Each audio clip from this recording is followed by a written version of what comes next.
I'm Elizabeth Noyce, and you're listening to Supergirl Radio.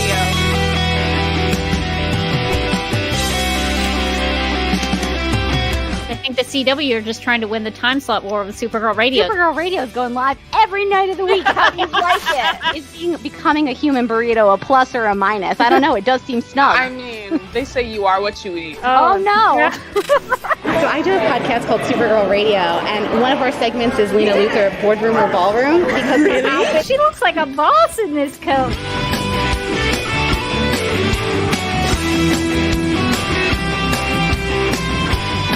Is Nasty Luthor like a different Luthor?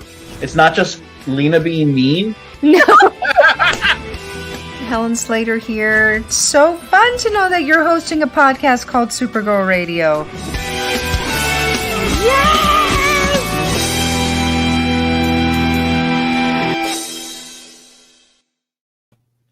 Welcome to Supergirl Radio, your source for all things related to the CW Supergirl TV series and the character of Kara Zor-El. My name is Rebecca Johnson, and my usual co-host, Morgan Glennon, is taking some time off to prepare for her wedding. So for this week, I'm joined for this episode of Supergirl Radio by Supergirl Radio Science Consultant, Dr. Nicole Green, to talk about Superman Celebration. Now, Nicole, you've been on a live and wired stream before talking about Lena's experiences in the lab and her wardrobe. It was a great presentation. Everyone loved it. But now you are joining me to talk about Superman Celebration because it was your first time to go, my second time to go, but your first time to go to Superman Celebration. So I'm very excited to have you back. Thank you for joining me. So I guess to get us started talking about Superman Celebration. So if people don't know, Superman Celebration is an annual event in Metropolis, Illinois. There's actually a small town called Metropolis. It was actually named Metropolis, I think, in like the 1830s. So it beat DC Comics and Superman by about 100 years. So it's not like they adopted the Metropolis name to try to fit in with the Superman mythos. It just happened to be named Metropolis. And in the 70s, and in the 1970s, I guess, since we talked about the 1800s, the 1970s, they passed a legal, some sort of law act that dedicated Metropolis, Illinois, as the home of Superman. And so every year they put on this big, it's a big festival for a small town, but it's called Superman Celebration, and they gather Superman fans near Superman Square with this big Superman statue and the Super Museum that houses, I think, the largest Superman collection in the world. Only 20% of the items in the museum are actually, the items in the museum that are on display are only 20% of the actual collection. So it's a very small amount, which is overwhelming for me to think of. If you go into that museum, you see all the stuff in there. But so that's what happens every year. Superman fans gather in Metropolis, Illinois, to celebrate Superman and the Superman mythology. So, Dr. Nicole, what was your experience going to Metropolis? How long did it take you to get there, and what were your expectations going in? Yeah, so I'm from a small town in Illinois. So my parents live about 2.5 hours north of Metropolis. So I drove down to see my family from Iowa the day before, saw some friends, and then convinced my brother-in-law and one of my sisters to jump in the car with me and drive down to Metropolis for the day. They had just got off their night shift, actually. They both are nurses. So they basically jumped in the car right after they got done, and we drove down. And yeah, I've been to a lot of small town festivals. I love a small town festival. This is not anywhere close to the weirdest small town festival I've ever been to. That would be the Meatloaf Festival in Paxton, Kansas. Which do you get to eat meatloaf while you're there? Is it? You do. There's this is a terrible idea. It's like, looking back, I was like, we should have never done this. But yeah, you just like samples of meatloaf on a table in a town hall that you go eat. So this was much more professional than that, much better put together, much more thoughtful. So yeah, my expectations, I was like, anything more than the like 50-person Meatloaf Festival, this should be a good time. And I figured at minimum, I got to meet some people. I had you that I had already talked to, and it sounded like the Workmans were going to be there. So I was like, seems like a good couple hour drive to go see. And yeah, I was impressed. And it sounds like it wasn't even, at its full capacity this year. So I look forward to going back in a normal year. Yeah, some people were saying that they thought it was a little smaller attended, less attended, I guess to say, because of, pandemic going around, some things with that. So it was maybe a little bit smaller this year. But yeah, we did end up having a little Supergirl Radio meetup while we were there. I'm covering Nicole in the picture, my background, but yeah, so we got to hang out. I asked everybody if they wanted to go drink Kryptonite. There's a restaurant called Fat Ed's that's across the street from the Superman statue where they serve Kryptonite, but they also have a bunch of other superhero drinks. I think everybody but your sister was drinking Kryptonite. She had the Wonder Woman drink. She said it was pretty good. We were told that the Mr. Freeze drink was no good. Don't get the Mr. Freeze drink. That was referred to us by the waitress. So don't get the Mr. Freeze if you go. But I was actually surprised because in my previous experience at Superman Celebration, I, for one, thought the jar was bigger than it was. I remembered it being so much bigger, and it wasn't that big when I got it, when it was sat in front of me this time. And I actually drank all of it this time, which I couldn't even drink even half of it last time. So I think they must have changed their recipe because I consumed it fairly easily. So go, if you're ever in Metropolis, go to Fat Ed's, drink you some Kryptonite because that's a pretty fun experience. But yeah, so we had a little bit of a Supergirl Radio meetup. Dr. Nicole was there, Lin and Nicki Workman. They go pretty regularly. I can't remember. I think they've been going since like 2006, 2007. We'll hear from the Workmans towards the end of our discussion. They couldn't join us for this live stream, but we still have their perspective that we will share. So one of the things that I asked Nicole to do with me while we were there is to do kind of a scavenger hunt inside the Super Museum. So the Super Museum houses the collection of a man named Jim Hambrick.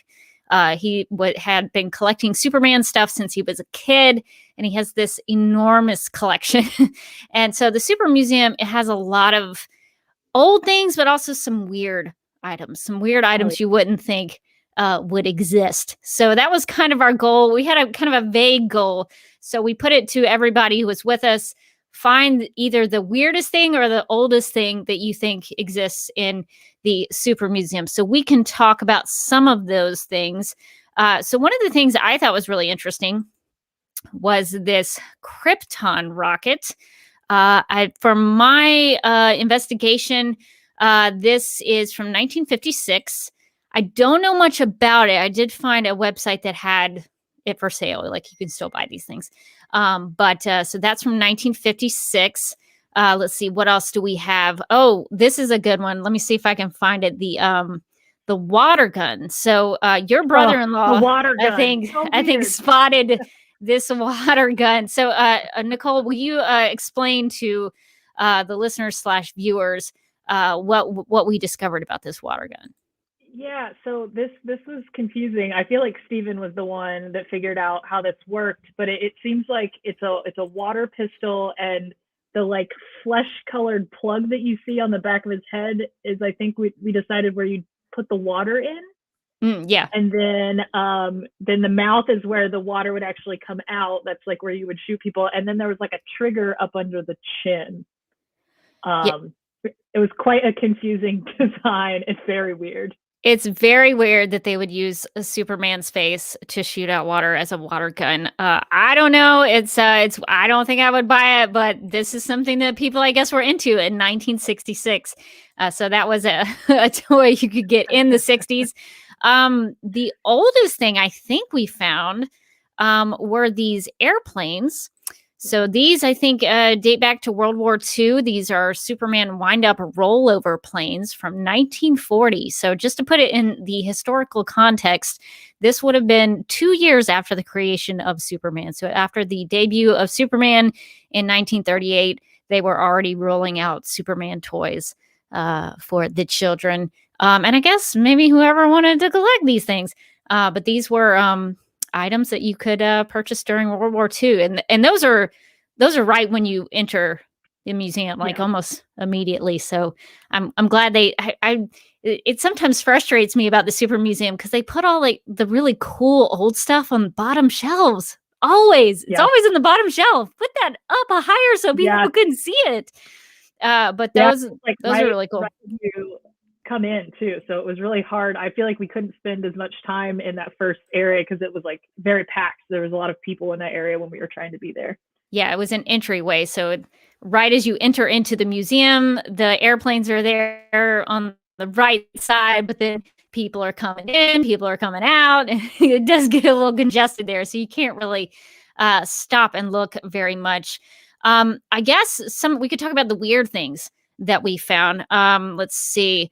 Let me dig up some weird things. This is what I like excel at in museums. I feel like this is what I do no matter what. So when you were like, I would like to do this challenge, I was very excited. Well, we found some weird things.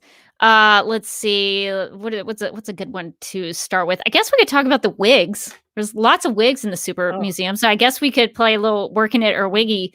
So if you're in the live chat, let us know Working It or Wiggy on these. So they had some wigs from the Superboy TV series. So these are frightening. So Nicole, Working It or Wiggy on these. These are wigs for the Bizarros from Superboy. So they definitely look like Bizarros. But what do you think about these wigs? I don't know that any of the wigs that we saw would have been Working It, just to be fair. But I think the real comparison is like where do they fall in line with the CW modern day wigs? Are they that much better, do you think? I feel like they're on par with some of the ones that we've seen. Especially like, what is it? The one, I feel like Oliver Queen has a really bad wig that this is like giving me those vibes.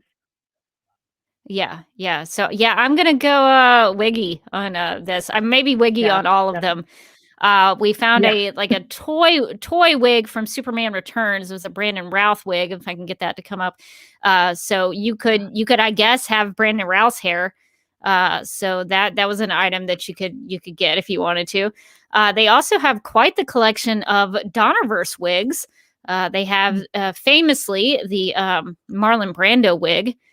So that's a big item in the collection that a lot of times they'll talk about on, special television episodes that talk about the collection. They'll talk about the Marlon Brando wig. And they also have Christopher Reeves Superman wigs. I did not know that he wore wigs, but apparently I guess that's how you get that perfect Superman-esque girl, I guess.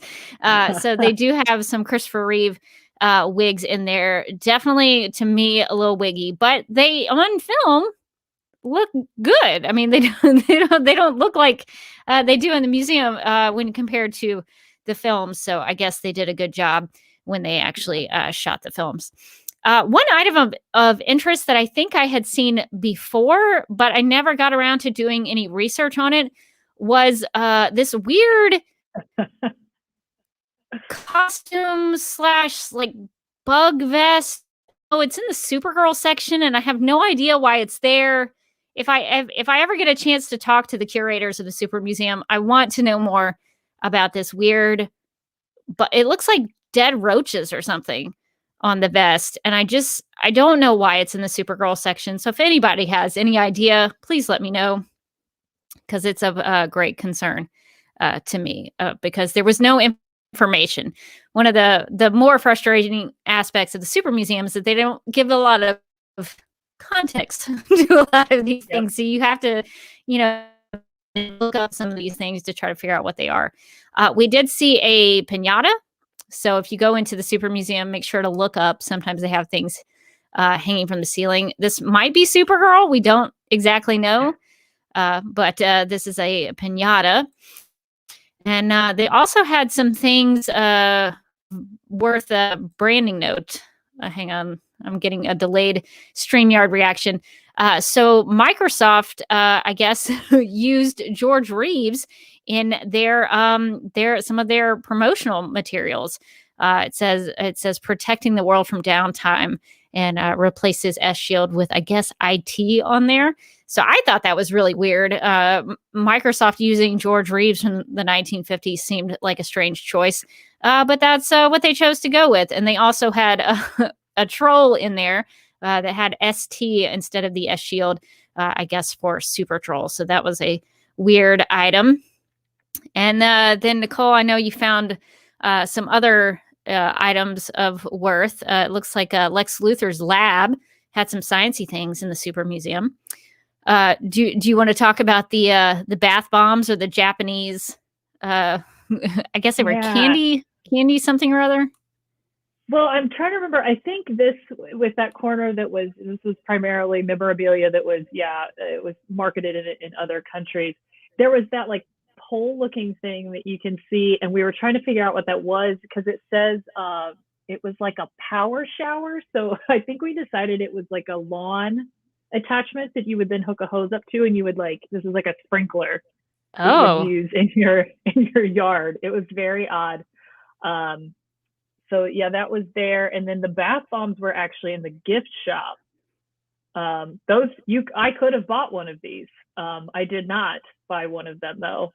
I think we should. I think we should try them one time just to see how they work. It's a bath bomb that's of Superman's face somehow. And so I'd be curious to see how well that works. So that's going to be my next purchase. I spent an embarrassing amount of money in that gift shop, but I did not buy the bath bombs. So maybe on my next trip to Metropolis, they will still have the bath bombs, and we will check that out. One thing that I thought was especially interesting because I don't think a lot of people know that I think it was in the 70s, Metropolis, Illinois had planned a Superman theme park, and it was going to be called The Amazing World of Superman. Neil Adams, famous DC Comics artist, drew sketches and designs for it. It was going to be awesome. You could go inside the Fortress of Solitude. You could go into this Hall of Villains and see all the Superman rogues there. It would have been amazing. And it fell through because there was a gas situation in that decade, and people thought, well, if it's hard to get gas, nobody's going to come to visit. And it fell through. And I think that's where the big Superman statue in Metropolis actually sort of comes from, because in those designs, there was supposed to be, I think, like a 200-foot tall Superman statue that would be like how people would be greeted at this theme park called The Amazing World of Superman. Well, and I have an article linked in the video description below if you want to go read more about The Amazing World of Superman. So you can go check that out, because it's a really cool idea that never came to fruition. But inside the Super Museum, what surprised me is they actually have promotional items for this theme park. They even went so far as to have coupons. They had made coupons where you could get 25% off, or it's just 25 cents. So not a big coupon. You could get 25 cents off the regular admission price of The Amazing World of Superman. So they had like a poster. They had some branding created of Superman holding the world. And so they had posters and coupons created, and I was surprised they had gotten that far. I thought it had just ended at the sketches, but if they were selling coupons, I now want to know how far they got with this thing. So that, I think, is a really interesting story that nobody talks about. There was supposed to be a Superman theme park. And of course, nowadays you could go most of the Superman stuff is at Six Flags, really. So that the DC stuff gets rolled over into Six Flags. So if you go on the Supergirl flyer or whatever that thing is called that looks terrifying that I probably would never get on, that's at a Six Flags theme park. So we probably won't ever get that Superman, The Amazing World of Superman theme park, but that's a cool story. And so I thought it was really cool that they actually had items from that in the museum. So that was really cool. So what was your experience, Nicole? Did you like going into the Super Museum? Yeah, I really liked it. It might have been my favorite thing that we did, actually, just because, I don't remember how much time we spent in there. We could have spent more time easily. Like you said, it was just, there was so much to look at, and it's such a small percentage of clearly their collection. But I think, like, to sum it up, it was like any promotional, like any sort of thing that you could make and somehow make it Superman, they did it.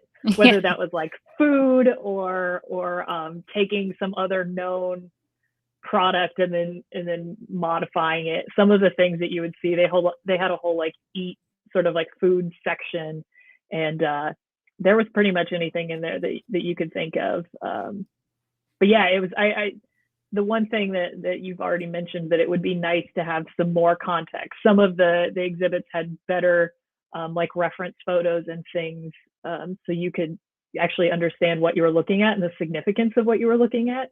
Because I'm sure all of those items, like there's so many items in there that I couldn't appreciate because I don't know as much about it. Because even like you mentioned, I had never heard of this idea of the theme park, and after you said that before we went in, then we were able to pick out some different things. So I can see that as you build up your knowledge and you go in that museum year after year, and they've rotated their collection, that you know, you're never going to have a shortage of things to look at. Like you said, it's on the floor all the way to like you're looking up into the ceiling. So there's just a lot to look at and a lot to appreciate. Yeah, it's so overwhelming. Even I going in there, like I've seen some of that stuff before, but it overwhelms my senses because it's just there's so much stuff. They do a good job separating out by sections. So there's like a Christopher Reeve section, there's a George Reeves Adventures of Superman section, there's a Supergirl section, there's a Smallville section, there's a Lois and Clark section. They had a nice Batman v Superman section. That was a little bit new for me, so that made me happy. But they kind of have it divided up. But Claudia has a question about how frequently does the museum rotate their collection. I don't know that for sure. They may add some items and take some items away every now and then. But they don't do like rotating exhibits to my knowledge. That's something that I might recommend to them if they cared about what Rebecca Johnson thought. But they don't. It's fine. But since I work in museums, so I personally, not that I'm like a curator or exhibit person or anything, but I would find it more helpful for me as an attendee if they had a real focused exhibit that talked about some kind of historical context or some specific part of the Superman mythology, and then they could explain it and help you understand it. Because I think I walk out of there like, oh, that was really cool, that was really interesting, but I don't know if I learned anything, Yeah. So I think it would help them if they focused everything, but I think they're just trying to show people as much stuff as they can right up front. So I don't know, Claudia, if they rotate anything. But it seems like they add to it every now and then. Yeah, I think the follow-up question to that then is, Rebecca, what special exhibit would you do if you could have a focused exhibit? Well, I think you mentioned like the food items. They have a lot of like cereal boxes and things like that. I think I would be interested in some of those things because I think they even at one time, like George Reeves was like shilling for Kellogg's, like he did commercials and things. And so I think I would be really interested in those kind of quirky things. Mm-hmm. They have a big collection of like coins that are very interesting. Like, why were they making these coins? Why did they have the, stuff like that? I think if you could do it by sort of thematic or like, not genre, but like, things that were sort of similar, if you could put some of those kinds of things together, or you could do like an exhibit of, Superman films or Superman on television, and then you wouldn't have to put all that stuff out there. But then some people might come for the Christopher Reeve suit, so you don't want to, I think their thing is that they want to embrace all aspects of Superman and have something for everybody. Because you might walk in there and you're like, I'm a big Lois and Clark fan. I want to see the Dean Cain stuff. And so if there's no Dean Cain stuff, then you might not have a good time. I don't know. But I think I would love to see something more, targeted more specifically about some kind of historical context. Because that's the kind of stuff that I find interesting, like those old airplanes from the World War II era. I think that's so interesting. Maybe they could do they could do a World War II exhibit and talk about the propaganda in the comics and how they, use that to help, raise money for war bonds or whatever. So I think that would be really, really interesting. But, maybe one day they'll call me up and be like, Rebecca, what do you think we should do? And I'll be like, Exactly. I have a list. I have lots of things that you could do. Donna asks, is the museum open year round or primarily just for the celebration? No, it's open all year round. You can go in anytime. I'm sure they have their hours on their website. So definitely go check it out. It's not just for the the 3 days of celebration, but a lot of people go in there during Superman celebration, mostly because it's air conditioned. And it was very hot in Metropolis, ridiculously hot in Metropolis for the celebration. So it's one of those places you can go in and escape the heat. But you also get to like see some really cool stuff. Yeah. I will say, if you just go on and search, I listened to a couple of podcasts about the Super Museum and Superman celebration on the way back as I was driving because nobody was awake in the car except for me. But there's some good interviews out there about the Super Museum, and I think you had mentioned there's been some documentaries and things that are made on it. So if you're interested and you can't get there, I would say definitely go look those up. Yeah, the Super Museum has a YouTube channel as well. I'll get that linked in the video description as well. And they have some things there. They recently did an episode of Collector's Call, which I think is on MeTV with Lisa Welchel, one of my faves from the Facts of Life, Blair Warner from the Facts of Life. Give it up, but she does Collector's Call, and they talked to Morgan. Another Morgan, not Morgan Glennon, but she is the daughter of Jim Hambrick, who has this whole collection. And so she sort of co-runs the museum now. And so she does a lot of the interviews, but they talked about their collection and the things in there. So I highly recommend checking it out. Let's see. Chase asks, where's the museum? So the museum is in Metropolis, Illinois. You can't miss it because if you put in your GPS Superman statue, it'll take you right there. So the big Superman statue is on one side of the street. The Super Museum is, I don't know, 30 feet away. I mean, it's right like there. A block. Yeah, it's right down from the big Superman statue, so you can't miss it. Let's see. Yeah, Claudia says, I think they should have a collection of contemporary Superman-related items, like about Supergirl, Superman, and Lois, and the current DC films would appeal to the newer fans. Yeah, I think they could definitely do kind of Superman in the modern day. I think Donna mentioned a different set of items quarterly, like the Country and Western Music Museum in Nashville. So, yeah, they could do something like that. So, most museums have, a couple of big exhibits a year, depending on their funding and their resources. But yeah, so I guess it's kind of up to them how they want to present it. But I think they're just trying to hit everybody inside that museum. But if you do go, take your time because there is a lot to see there. And now, Nicole, you left before the event that I went to Saturday night. And I think because this is relevant to the Super Museum, I think we should talk about this now. I was going to wait until the end and really spook everyone out. But I think we should talk about it while we're talking about the Super Museum because it is relevant to the Super Museum. So Saturday, after Nicole and her family left me all by myself, I went to a thing that Morgan Glennon actually kind of semi-requested that I go check out because she was interested in it from the schedule. It was called The Ghosts and Hauntings of Metropolis. And I was like, okay, fine. I'll go. Morgan wanted to see what this was, so I'll go check it out, see what's going on.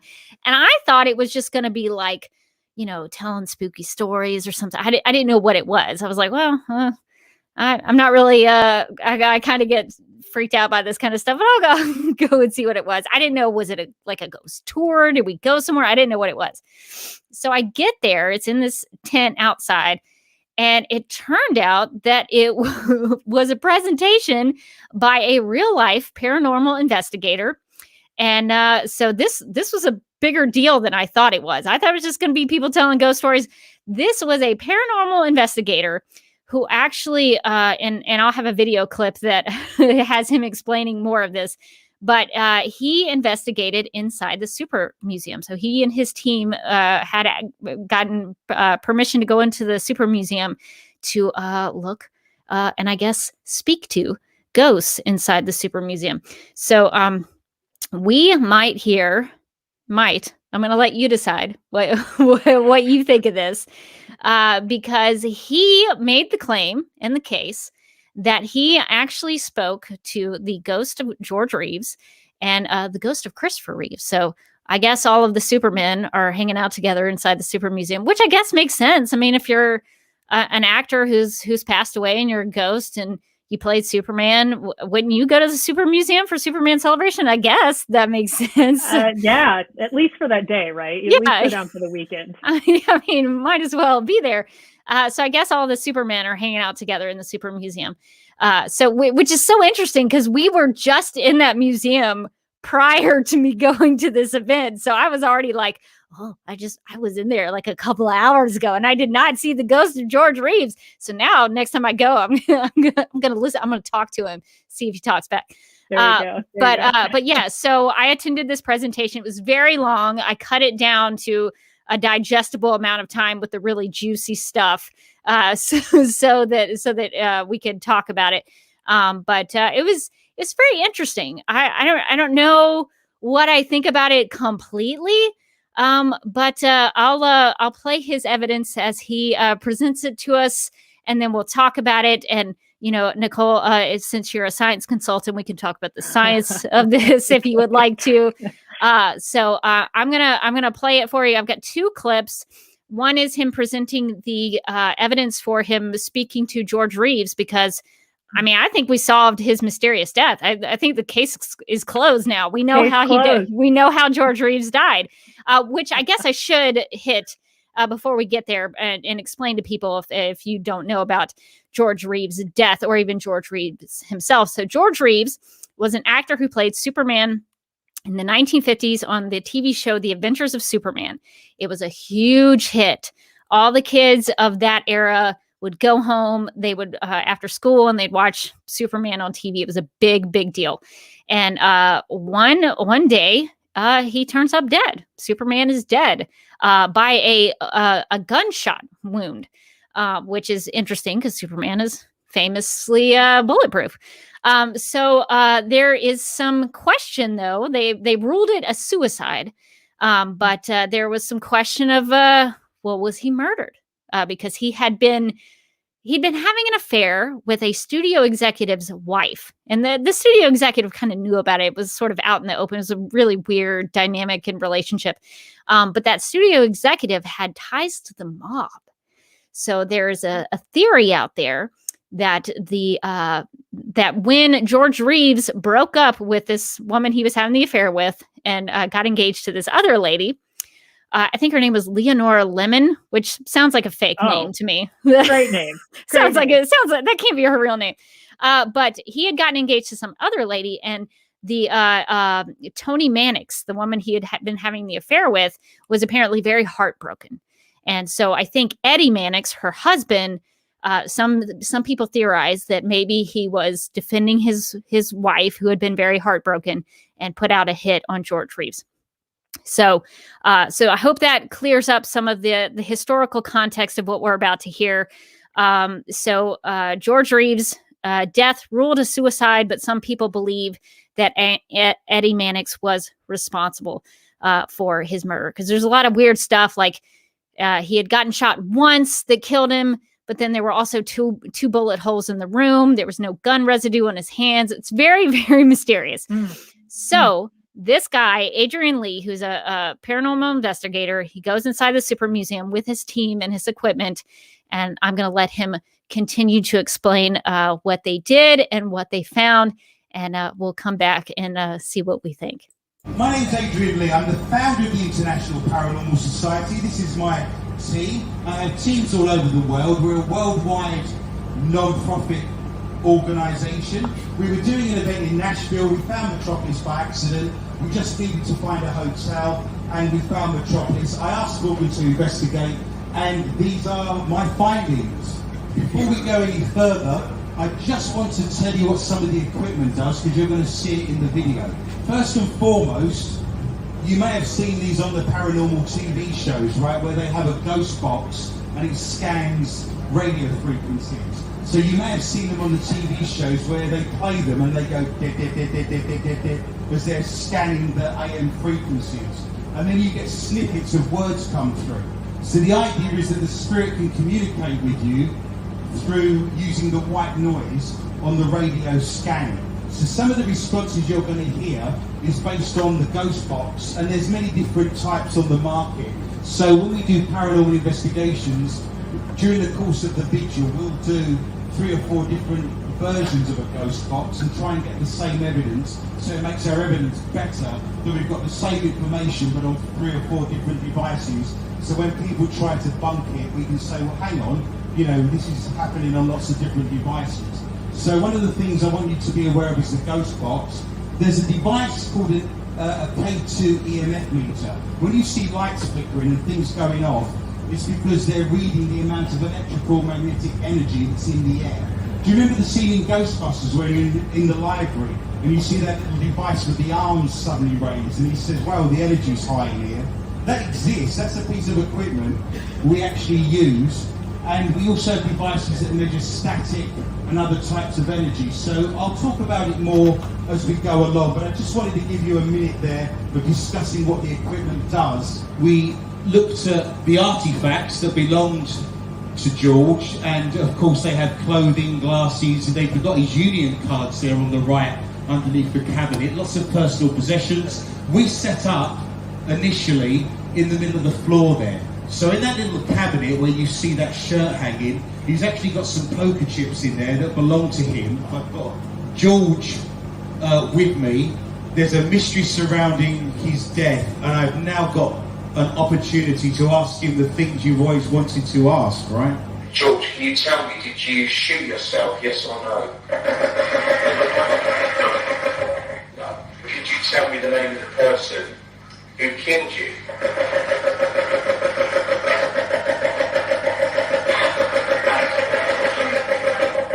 That said Mannix. That did say Mannix. What's the first name of the person that killed you, George? Eddie ran away. I asked if they broke into his property, and he said they beat the security and followed that up by saying yes. Did they break into the property?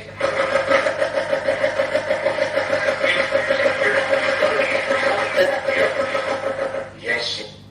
It's crazy that you hear him say beat the security. These are full sentences. So just based on what we've got with George, he said 4 times in a row he never shot himself. I asked him who shot him, or who was involved in that. He said Mannix. I said, can you give the first name? He says Eddie. He goes on to say that several times. He said a hitman was then paid. They broke into his property. They got through the security. And he did say that the police checked to see if there was gunpowder residue on his hands. So everything that was a mystery, everything they didn't know about, we've resolved from the very lips of the dead. George has told us himself, because he was there, of course, what actually happened to him. So I think it's mystery solved. We got it. George Reeves was murdered by Eddie Mannix putting out a hit on him. I think done. Let's get the legal consultants on here. Let's see if that's going to hold up in court. Oh, we should do that. We should do a whole episode just on the mysterious death of George Reeves.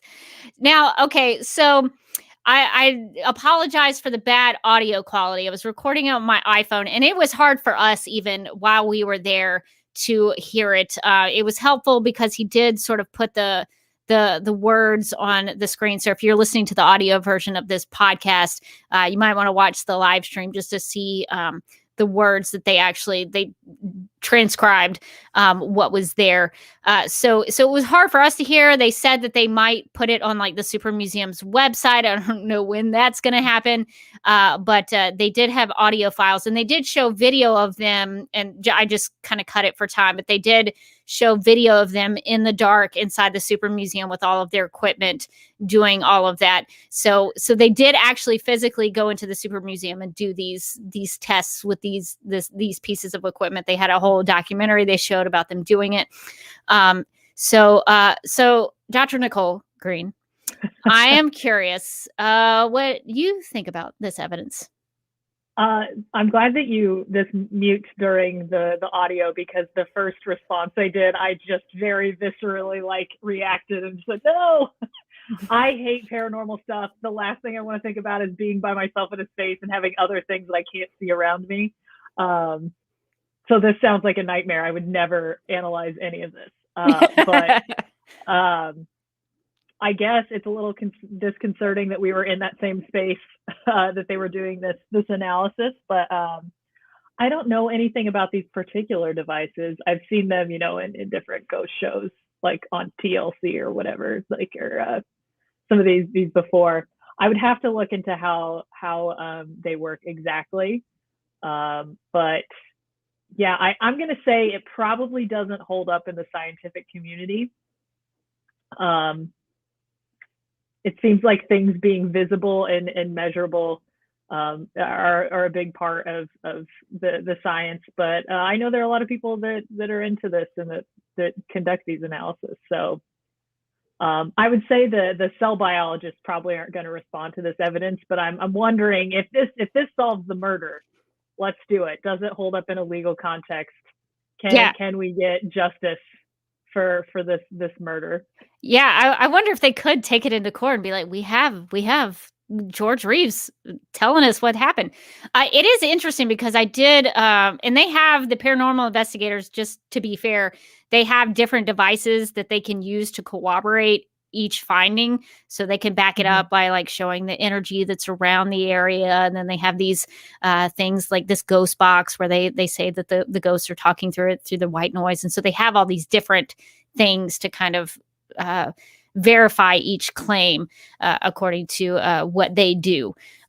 So I don't know. It's really interesting. I'm a Christian. I believe in the afterlife. So I have no problem with believing that there's something that we can't see. I actually think that that's probably true. So I have no problem with that.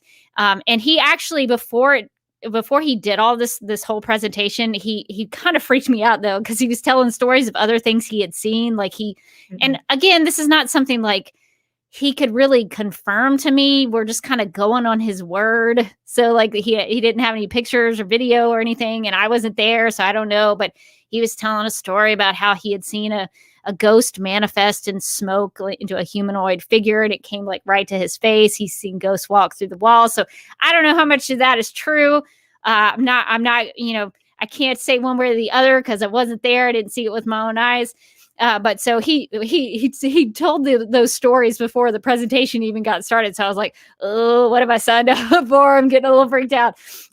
So I think this is interesting, though. I don't know how much I believe it one way or the other. He did say one of the things he tried to play, but you couldn't really hear it. But he said that George Reeves spoke to him like we're talking now, like even without the ghost machines, like Ghost George Reeves. We'll get to Ghost Christopher Reeve in a second. But he said that George Reeve said hello to him while they were in the Super Museum. So next time we're there, we'll see what George is up to and see what's going on. Maybe he'll talk to us. I don't know. Yeah. Hey, George Reeve, like you're just walking around, say hi to everybody. Yeah. I mean, just, let us know you're there. So I don't know. I think it's really kind of interesting because if you do listen to it, it does sometimes sound like when you hear the name Mannix, that does sound like that's somebody saying Mannix. Like some of those things do sound like they're saying those things. Here's what I need. That's what I think is kind of creepy about it. I need confirmation that this is like a raw, unedited file. Like, because do I believe that it sounds like that? Sure. But here's the thing is all of the things that I would need to feel confident about this, I would need to experience them or hear things that I'm not interested in hearing the ghost of this ghost voice talk to me. I don't need to experience that in my life. I'm very scared of everything like that. So like experiencing any of this or like the room getting cold, I don't want any of it. So like in that sense, I'm like, I trust you. It sounds great. I'm just gonna go on your experience because I sure as heck don't want to experience that myself. Well, that's the thing I thought too. I was like, well, you could kind of fake some of this in editing. I mean, I'm an editor. I talk about that kind of stuff all the time. So I could record myself saying Mannix and then put like a little sound effect over on top of it to make it sound a little creepy, a little ghosty. So I don't know, but then this sounds terrible. But then after I thought, well, maybe they faked all this, and then I saw the documentary they put together, and I was like, oh, this is not edited very well. So it kind of made me think, well, maybe they couldn't fake this because that would have to be really faked really well. I don't know. I mean, the documentary was fine, but Rebecca Johnson would have cut that a little different. So I don't know. I just think I'm just going to say it's interesting. I don't know one way or the other what I think about it. But it definitely creeped me out. Now, Donna has a suggestion, asking if we've seen Hollywoodland with Ben Affleck playing George Reeves. I also linked that into the video description if you're interested. Hollywoodland is a fantastic film. Even if you're not interested in Superman or the death of George Reeves, it's a really well-made film, and Ben Affleck does a really good job as George Reeves. And it does a good job of putting out all of the theories behind his death, the stuff that we're talking about with Eddie and Tony Mannix and his suicide, and was he depressed because he was Superman and he couldn't get other, work that he wanted to do. So it lays out all the theories and kind of lets you decide what you think about it. And so I think it's a really well-made film. So if you're interested in this mystery, give it a shot and see what you think happened. So definitely check out Hollywoodland. So there was George Reeves. So we heard from George, the spirit of George Reeves, and confirming that Eddie Mannix murdered him. Case solved. So I think the next super spirit that we should hear from is Christopher Reeve. So the same team, while they were in the Super Museum, I mean, while you're there, you might as well see Christopher Reeves there, because they do have one of his suits, his wigs. So there is a presence of Christopher Reeve there. So this one might be a little bit more interesting in terms of the audible that you'll hear, and we'll talk about that. It's much shorter. I don't guess they spent a lot of time with Christopher Reeve, or maybe Christopher didn't really want to say much. So this was I think the best evidence that they could present at the time.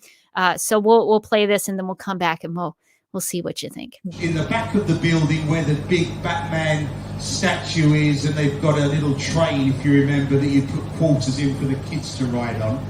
Just in a very quiet moment, I said to my team, I wonder if Christopher Reeve is here. They have his costumes, they have his wigs. I never knew that Christopher Reeve wore a wig. Revelation to me.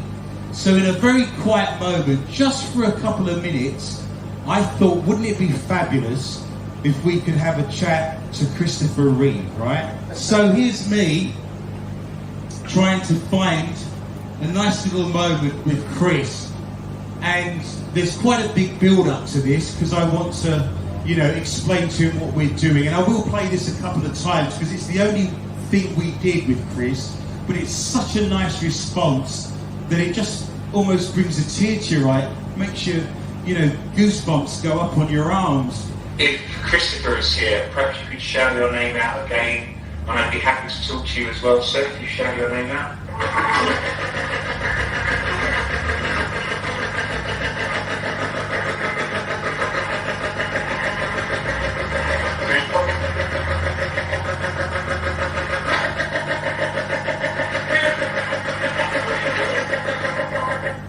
As I'm listening to that sounds like him. That sounds like his accent, and it sounds like his voice. Listen to the response of grateful. If Christopher is here, perhaps you could shout your name out again, and I'd be happy to talk to you as well, sir, if you shout your name out.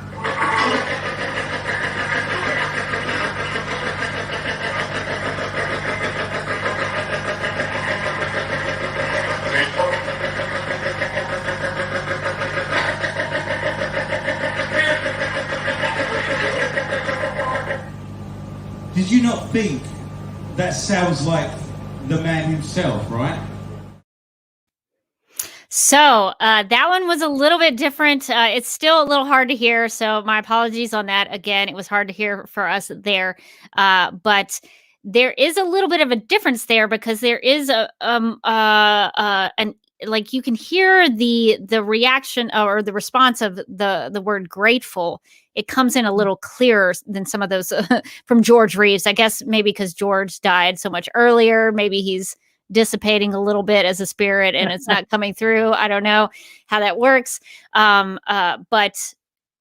it was a little clearer as it came in. And I will admit that did sort of sound like Christopher Reeve. So that's kind of the spooky thing about it. He does say if you couldn't hear the last part of it, they claim that he said the word grateful and that he said his name Chris and then Christopher. The name part of it was a little harder to hear, but if you listen to it really intensely, you can kind of make that out.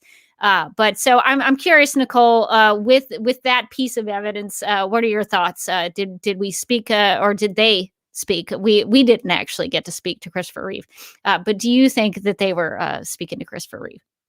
Here's my question: if they've been working on this for a while, why do we not have better audio for talking to the ghost?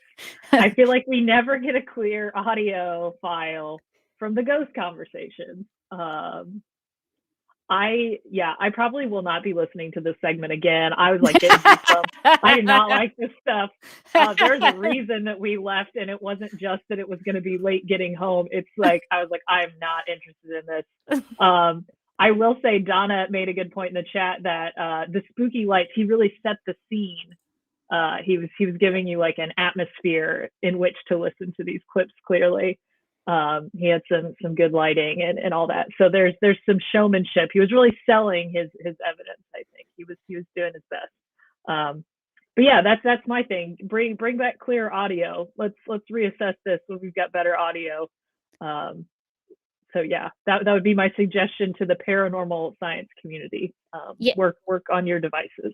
I do think that's a good point because he said that the same stuff that was used in Ghostbusters for the 1980s was stuff they used. So it doesn't sound like they really updated their equipment since the 1980s. So maybe they need to refine some of those pieces of equipment. I feel like we should put Lena on this. She made that cool like little pack thing. Like, let's put her on these. What was it? EMFs or I don't remember what the name. I think they use like EMF something or other and white noise. I think is how the ghosts are coming through. Some sort of white noise frequency.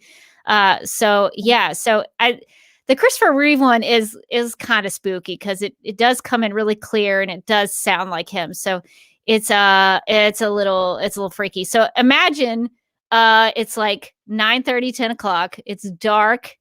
And you're out there with just it was a big crowd at that presentation, but it was one of those things where I got kind of freaked out by the end of it that it had ended and I wanted to leave, but I also didn't want to walk back to my car by myself because I had to walk all the way down that street to go back to the Superman statue to then walk back to my car, which is a little further away because I usually pro tip, I usually like to park down by the American Legion building because there's always a spot there, so I don't have to worry about parking.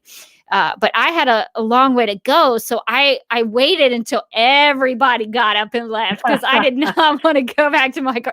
And even then, I walked a little faster than I might have normally walked, just because I'm like you. I don't really do that spooky stuff. I know Morgan is into like spooky season and stuff like that, but I can't do it.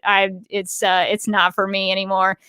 So that, especially since it was like, kind of, regardless what you think about the paranormal investigations, this was a real thing they did. They like went in there, used these pieces of equipment, had a whole setup. They did a whole thing.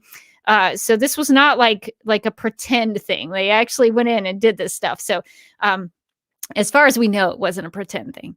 But anyway, so this was interesting to me because it was more interesting and very Superman specific than I thought it would be. He also made some claims about the Birdman of Alcatraz, who's buried in a cemetery near Metropolis, and he also went to go investigate an Airbnb. So I'm never going to stay at that Airbnb ever. I'm going to look that up and make sure I never stay there if I stay overnight. Superman celebration. Apparently, there is some stuff going on at the Airbnb, not quite to the extent of speaking to the super ghosts, but that was something that I was surprised by, that it was that's specific to the museum. So that was really interesting. So now that we've gotten all that kind of spooky stuff out of the way, let's talk about some other fun things. This way, we're not going to, go to bed tonight thinking about this stuff. We'll have gotten past it. I did have some celebrity encounters at Superman Celebration. So one of the big draws for me personally was Nicole Tom, who voiced the Supergirl from Superman, the animated series, and also Justice League Unlimited.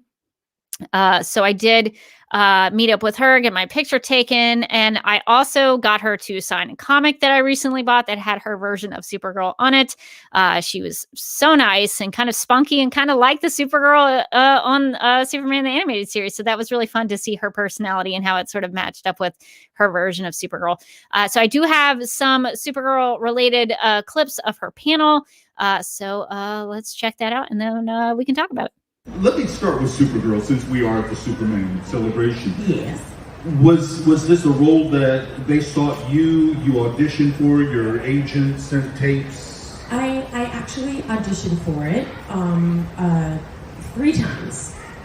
And I auditioned with Andrea, the director and creator of the show. And it was my very first voiceover audition.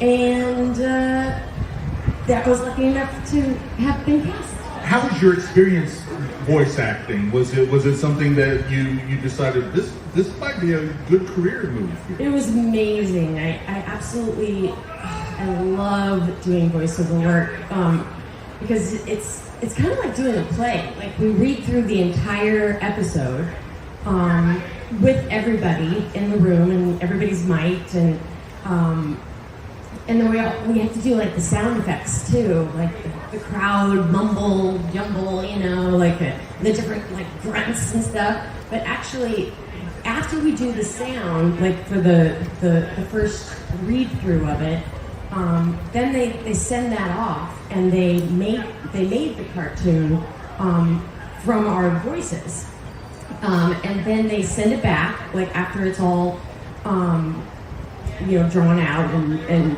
put together, and that's when we come back and do like the punches and the zooms, and the grunts from like getting hit, or like if there's an explosion they need a reaction, so they'll do that afterwards.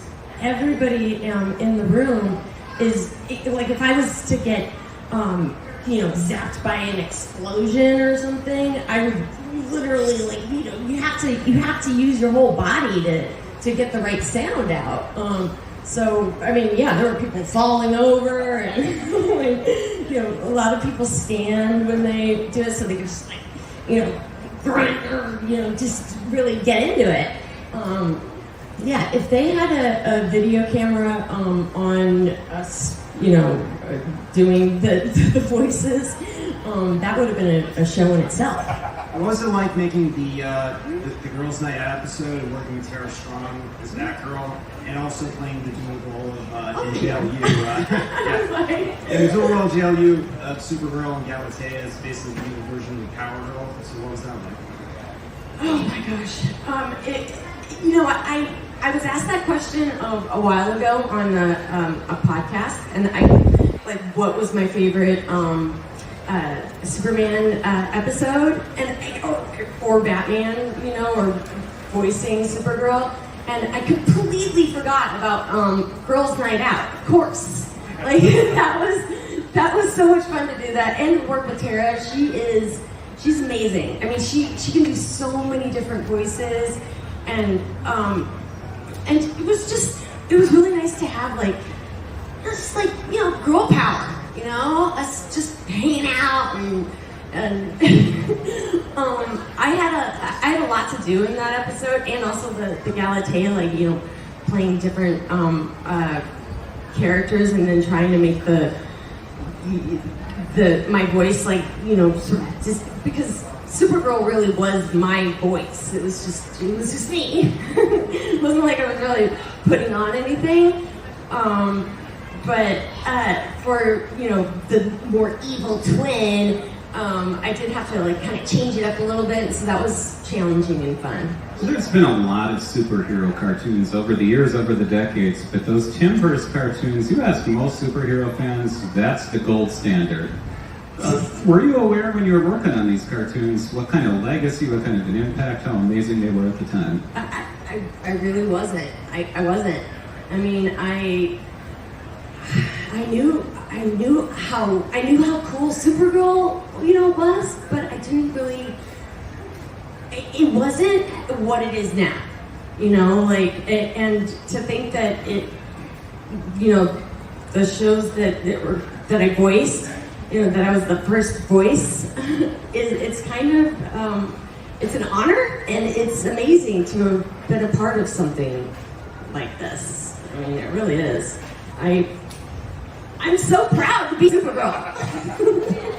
I really am.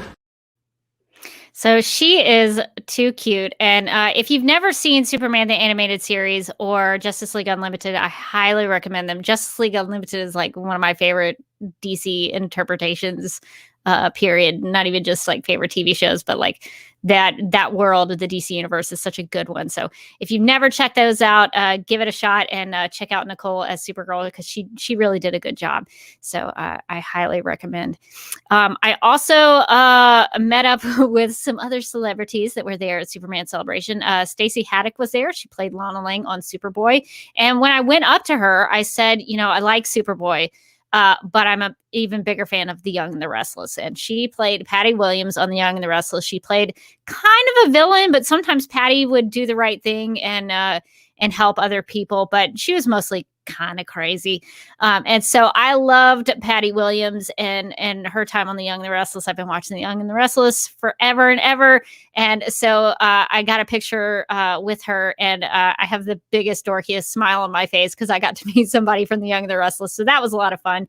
I talked to her about the fact that, you know, soap fans are multi-generational. My grandmother watched Y&R. My mom watches Y&R. I watch Y&R. And so we talked about that. And it was actually a really interesting kind of, you know, short conversation about how, you know, soap operas are so important to the family structure, really, and how they should never die. And so that was actually kind of an inspirational conversation I had with her about soap operas.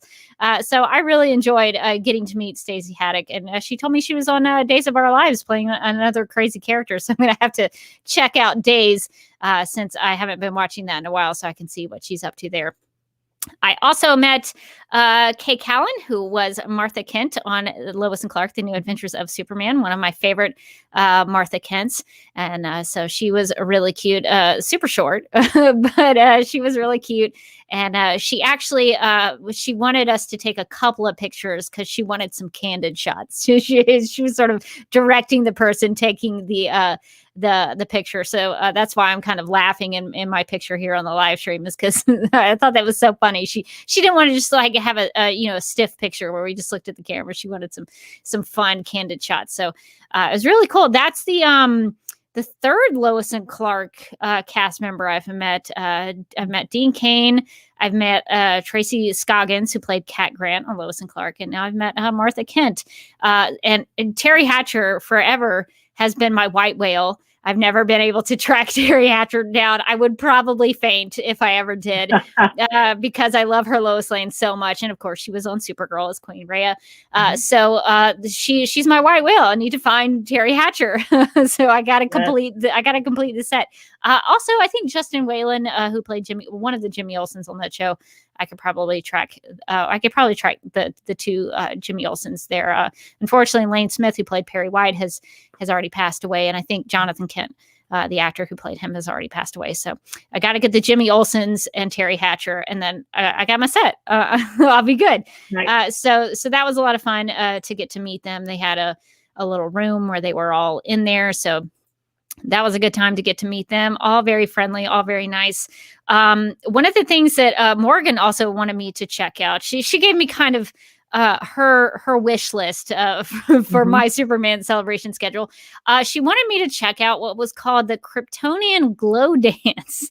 So I went there Friday night just to see what it was. They handed out like glow sticks that would go around your neck. So I got one of those, put one on, and they had lights that would switch colors every now and then. And they had music and people danced, and that was kind of fun. It sort of died down within about 15 minutes, so it was a little disappointing. It didn't last very long. People weren't in it. Like I think we all did the YMCA, and then it was over. So I was disappointed that the Glo Dance didn't really stick around for too long. Everybody seemed a little disinterested after a while. I think what I would recommend to them about the Glo Dance, if they were to do it again, is to maybe play songs that everybody like knows the dance to. I think at one point they played the Macarena. You could do the Macarena, of course, YMCA. You could do the shout dance.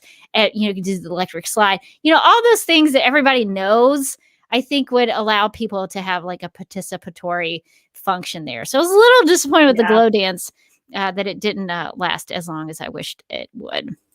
Yes, based on all of the Southern Illinois weddings I've been to, which I've been to quite a few, I would say like structured, defined dances that everyone knows are like, that's key. Yeah, dances that even if you don't know, maybe you could learn while you're there. So that's what I would recommend for the next Glo Dance. And I guess I should also sort of mention here, I find it strange that Metropolis has a real obsession with kryptonite. They have the kryptonite drink. They have this Kryptonian Glo Dance where they give out green necklaces. They sell kryptonite rocks at the museum.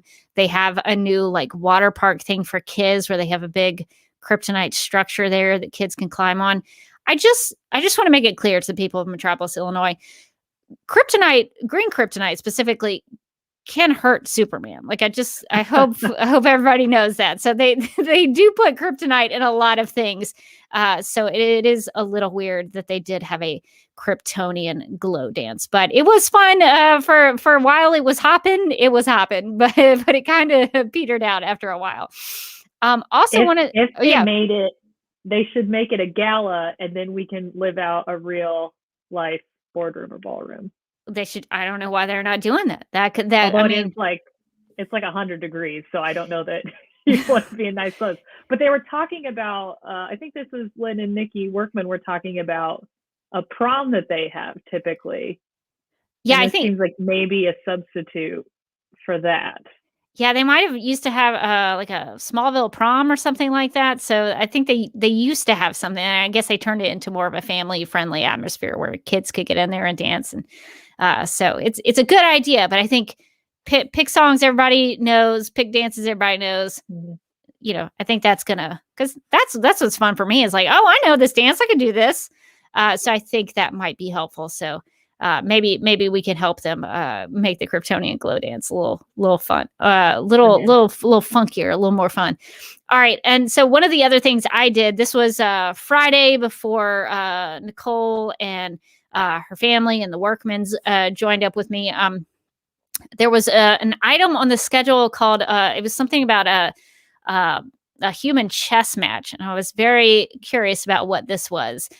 So I went to go check it out, and I will let past Superman Celebration Rebecca explain this to everybody, and you'll get to see what the human chess match looked like. There was also a superhero human chess match that they did where they had cosplayers dressed up as different characters, and they put them on a big chessboard, and they sort of choreographed the moves beforehand. It wasn't just, they're playing chess, because that could probably take hours, days. I don't know. I don't play chess, but I hear it's a long process. They knew kind of the moves they were going to do beforehand, because it was actually a little bit of a theatrical production. I mean, not even a little bit. It was a theatrical production. So they basically had, they sort of set it up as if they were starting to play. It was Supergirl versus Vandal Savage. Those were the chess players, but the pieces on the board were actual human cosplayers as superheroes and villains in the DC universe. And there were some murmurings before it started because everybody noticed that Manchester Black was in the hero's side. And of course, we all know Manchester Black is a villain. He's a bad guy. So there was a reason for that. And the big reason was, in the middle of the game, Manchester Black kills Lois Lane. And Lois Lane dies. It's big, dramatic death. Supergirl, are you familiar with the professional wrestling term? Allow me to enlighten you. You see, there are two kinds of wrestlers. Good guys known as baby faces, and bad guys known as heels. And one of the worst things that happens in the ring is when the baby face turns out to be a heel. Uh-oh. I don't understand. Oh, I assume that you will if you pay close attention, but you won't like it. Now, Manchester. Oh. Yes! There we go! There we go now! Boom! Boom!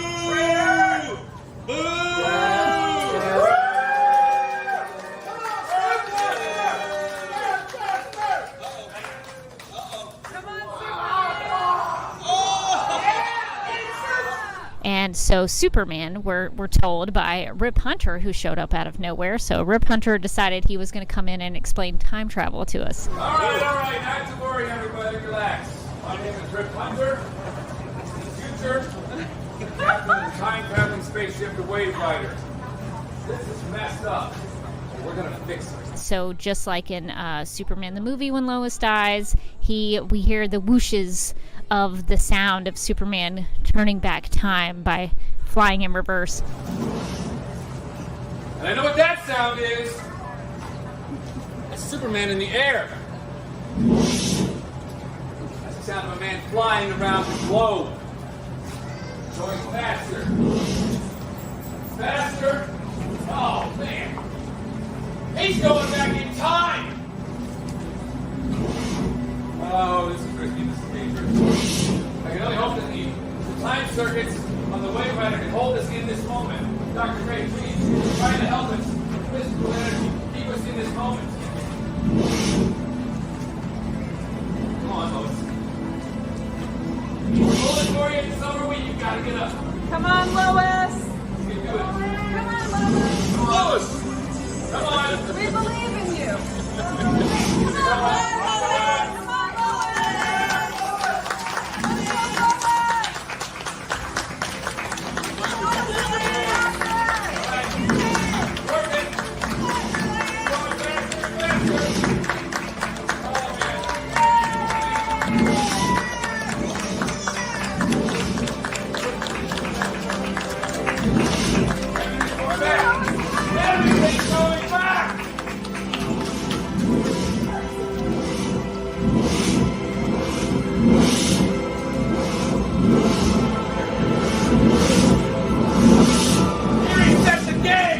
It was kind of cheesy. There was a cheese factor to this production.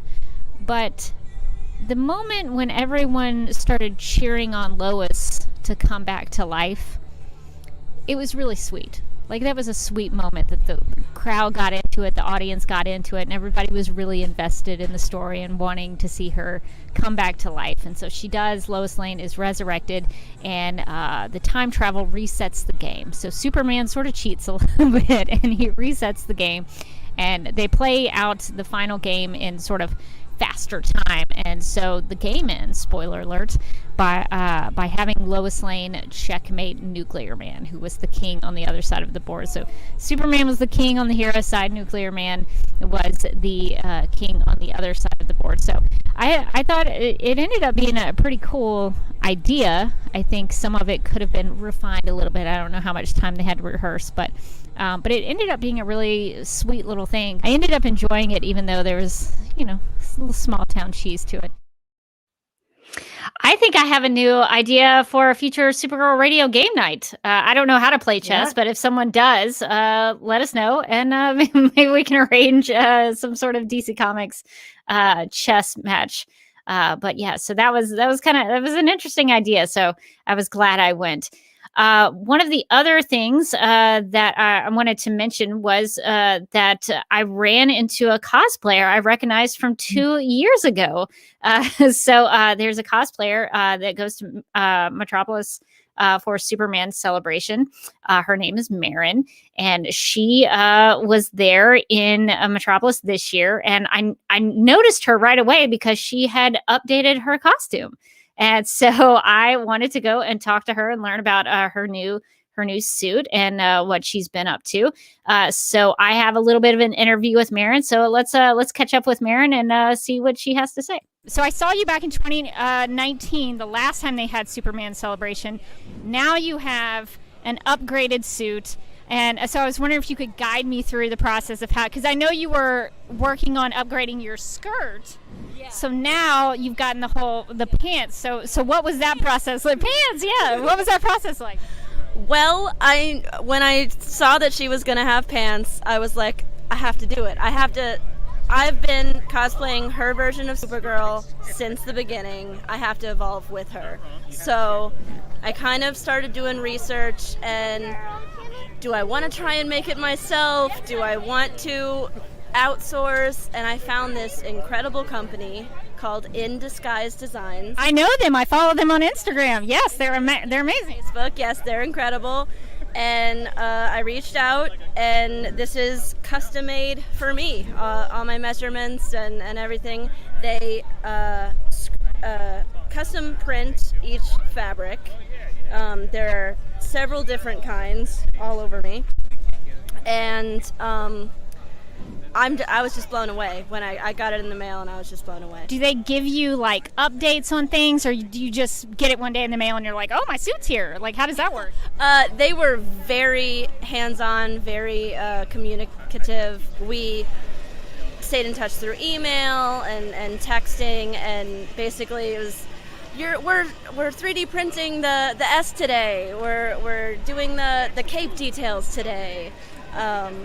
And we just printed the fabric, and we're working on a way to connect the cape to so it's really cool, and the way the cape connects is really cool. So does it feel more secure? Because I know that's always the problem with super suits is how to attach, because a lot of people do it different ways. They'll do it on the collar, they'll do it further back. The ingenuity of this is incredible. It's attached to a harness that goes around my chest, so it doesn't pull on the suit itself. And so Supergirl is ending this season with season 6. So have you been caught up on the show so far? Yeah.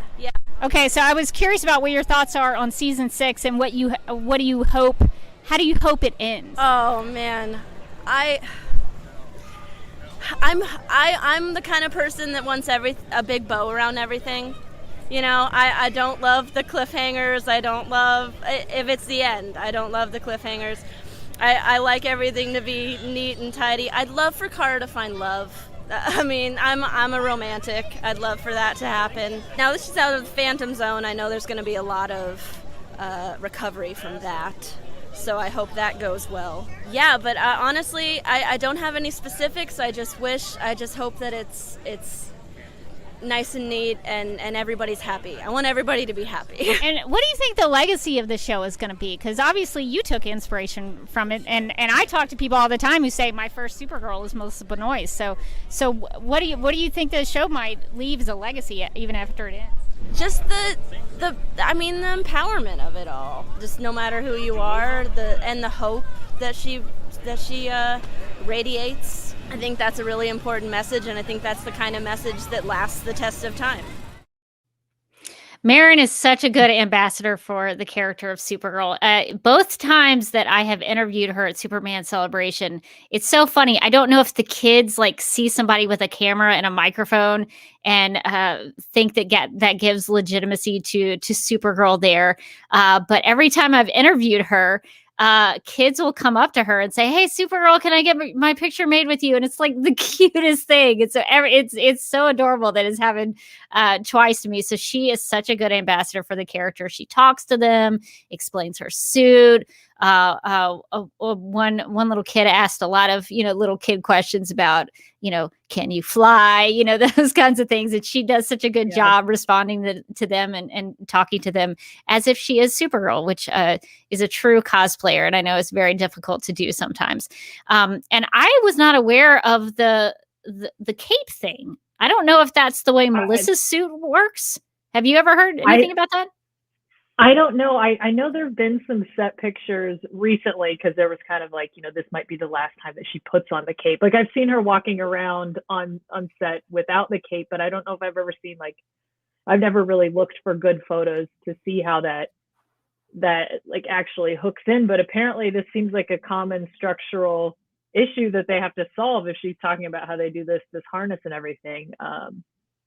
Clearly a lot of thought put into this that I've never thought about. I don't cosplay. I feel like this is clearly like a big commitment. Like you said, she was, being a good ambassador. These kids were coming up to her. It was hot. It was so hot. I was disgusting. I was like in a t-shirt and I was like drenched. I can't imagine like the dedication of these people walking around in these suits. I don't know if that's a breathable fabric. I can't imagine that it is. Yeah, I mean, everybody who was there and who was dressed up and was doing these.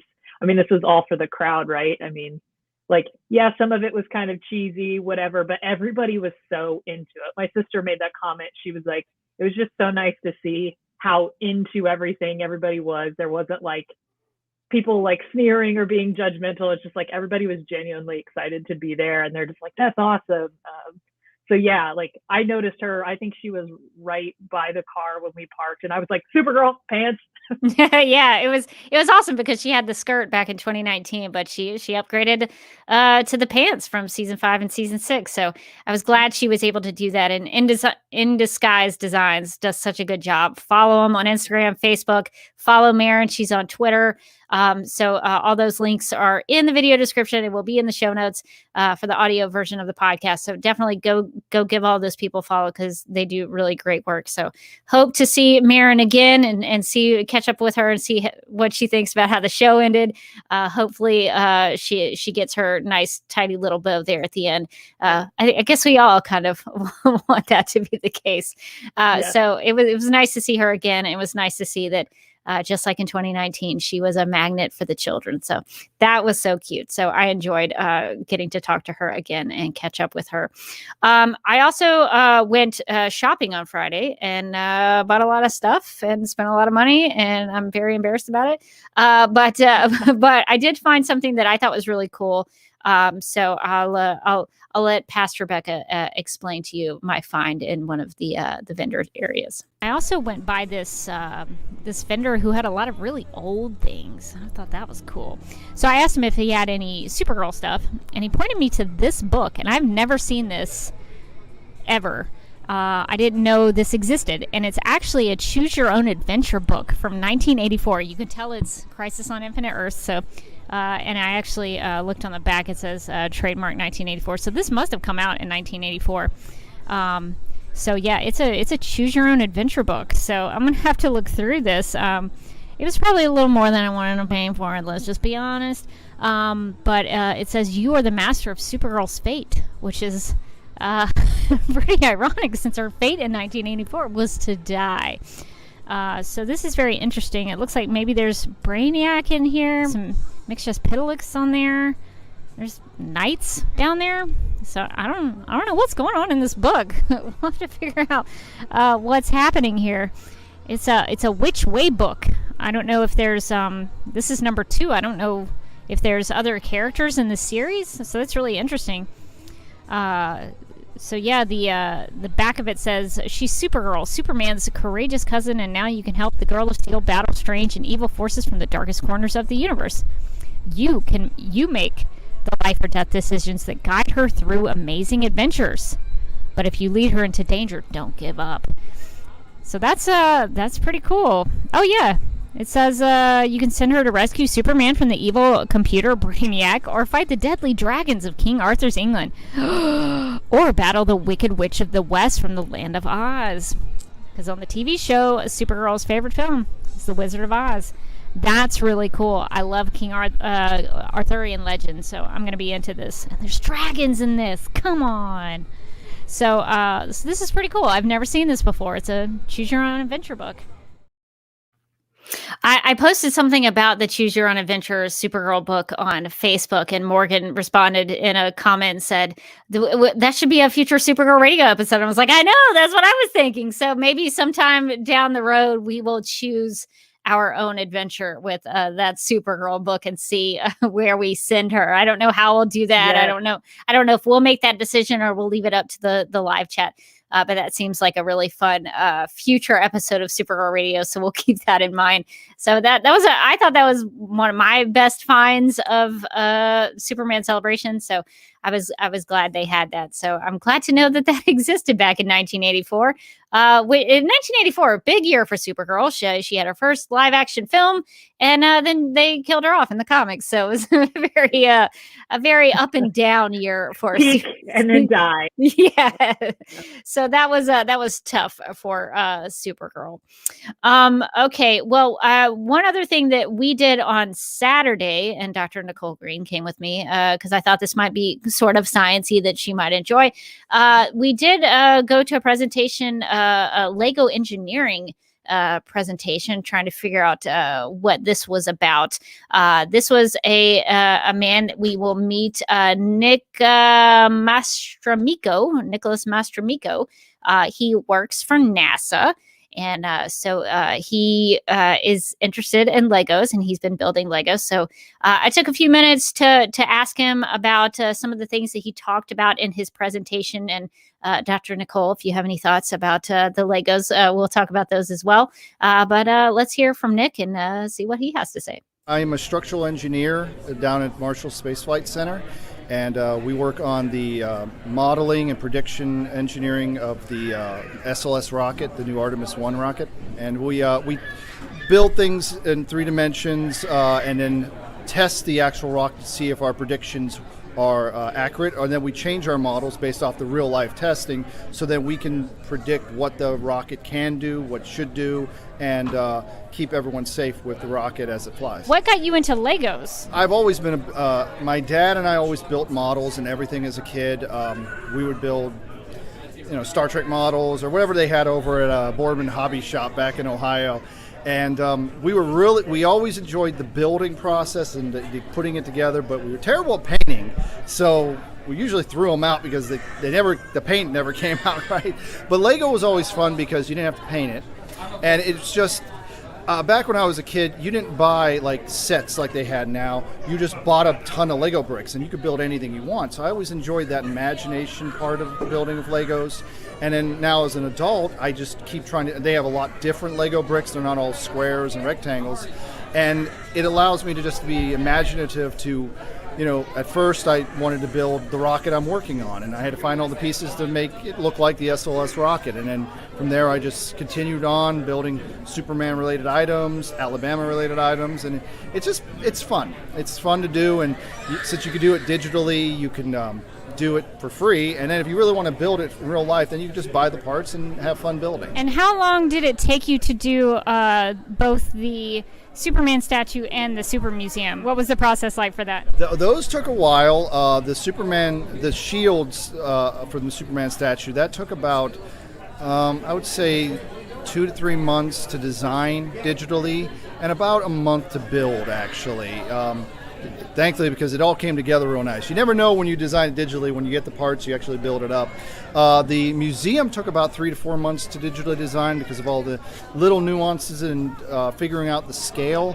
And it took about 2 or 3 months to build, actually, because it's actually a lot of parts. It's like 5,000 to 6,000 parts or something like that. It's a lot of parts because they're really small parts to make the little features of the Super Museum. So what do you think about Superman Celebration? I love the city of Metropolis because it's that really lovely Americana town that you could come to any time of the year. It's full of great people here, from everyone at the Super Museum to Sissy's a Sweet Shop to Six and Vintage, all these great businesses here, and they are the most welcoming people you can meet. And then you can get to see this great statue of Superman, and then the celebration brings people from all over the country to come in here and support this great town. And you get to take pictures of Superman, and he's a cool guy. And there's a lot of great things with it, and because you see all these people that love this character and for the right reasons of loving that character. So they come into this town, and it's just a great event. Every year, I try to make it every year here, and I've been trying more and more to bring a focus of NASA here because there isn't a NASA site very close to Metropolis. So when you come to a city that doesn't have a big presence of NASA, people take notice of it, and it's great to expand the knowledge of what we're working on. In my presentation today, I talked a bit about the Artemis rocket flying in December or January. A lot of people might not have known of that, but now they do, and then in December they're going to like, hey, well, that's that rocket he was talking about. And it's really important for us to get people to know, hey, because it's not our rocket, it's America's rocket. This is the U.S.'s rocket that's going to the moon. It's going to take the next man and the first woman to the moon in the next few years. And we've been working on it for 10 years, and we can't wait to show it off. So it's a great time here. And also Metropolis, something really cool space-wise, in about 3 years, Metropolis is going to be a focal point of the next solar eclipse. A number of years ago, I think it's 3 or 4 years ago, there was a solar eclipse, and Metropolis was one of the areas that had about 2 or 3 minutes of the totality of the eclipse, and it went northwest to the southeast over the U.S. Well, the next eclipse that's going to happen in 2024, it's going southwest to northeast, and those two are crossing on Metropolis and Carbondale, so it'll be another 2-3 minutes of totality here, which is an amazing solar event. I came here last time, and if you've never been into a totality of a solar eclipse, you don't know what it's like. I had no idea it was going to be so cool, so I'm going to be trying to bring a presence of NASA here for that as well. And Nicole, were you telling me that you had experienced a totality with the eclipse? Yeah, we had this is when I was in graduate school still at K-State. I think we were in like the 95% totality zone, like on campus. But you could drive, like I had a lot of friends who drove north, I think it was, that you had to get in the complete totality, which is apparently an even more like unique experience than what we witnessed. But it was, we all had on campus like these glasses they handed out, and yeah, it just was like complete night just on campus. This is like, it was at like 12 or something. It was like midday.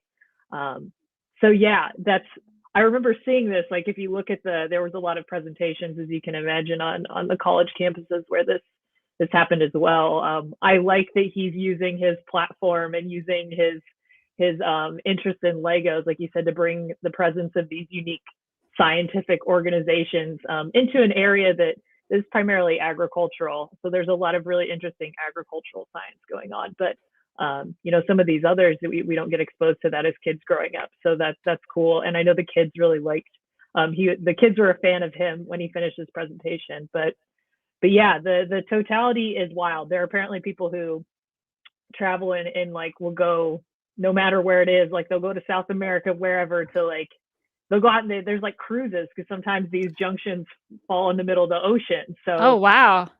The fact that within a couple years they're in the same region getting two is very unique. I don't know if it's ever happened anywhere else. So yeah, another reason to come visit Southern Illinois, I guess. Yeah, it's another reason to go to Metropolis. So that was really cool. It was neat to hear about his experience, and how he uses, scientific outreach to, talk about science with people who may not have access to that kind of information. So it was really neat to hear his Lego experience. He actually also talked, I'm a University of Alabama graduate, Roll Tide. So it was neat that he also talked not about just super stuff, but he also recently had a University of Alabama football helmet that he made for Coach Nick Saban of the Alabama football team. And it's actually in Coach Saban's office now. So, so that's pretty cool. I'll probably never get invited to Coach Saban's office. And maybe I don't want to go there. Maybe he would be mad at me for some reason. But that's really cool that he's got something in Coach Saban, his office, because he is the GOAT, the greatest of all time. Let's just be honest. He's the greatest college football coach of all time. So that was cool for me personally, that to also hear that he had done some stuff for the University of Alabama. So that was really neat. And Nicole had been wanting to ask him a question. And so I hope, Dr. Nicole Green, that I asked this question correctly and that it's a sufficient answer to your question.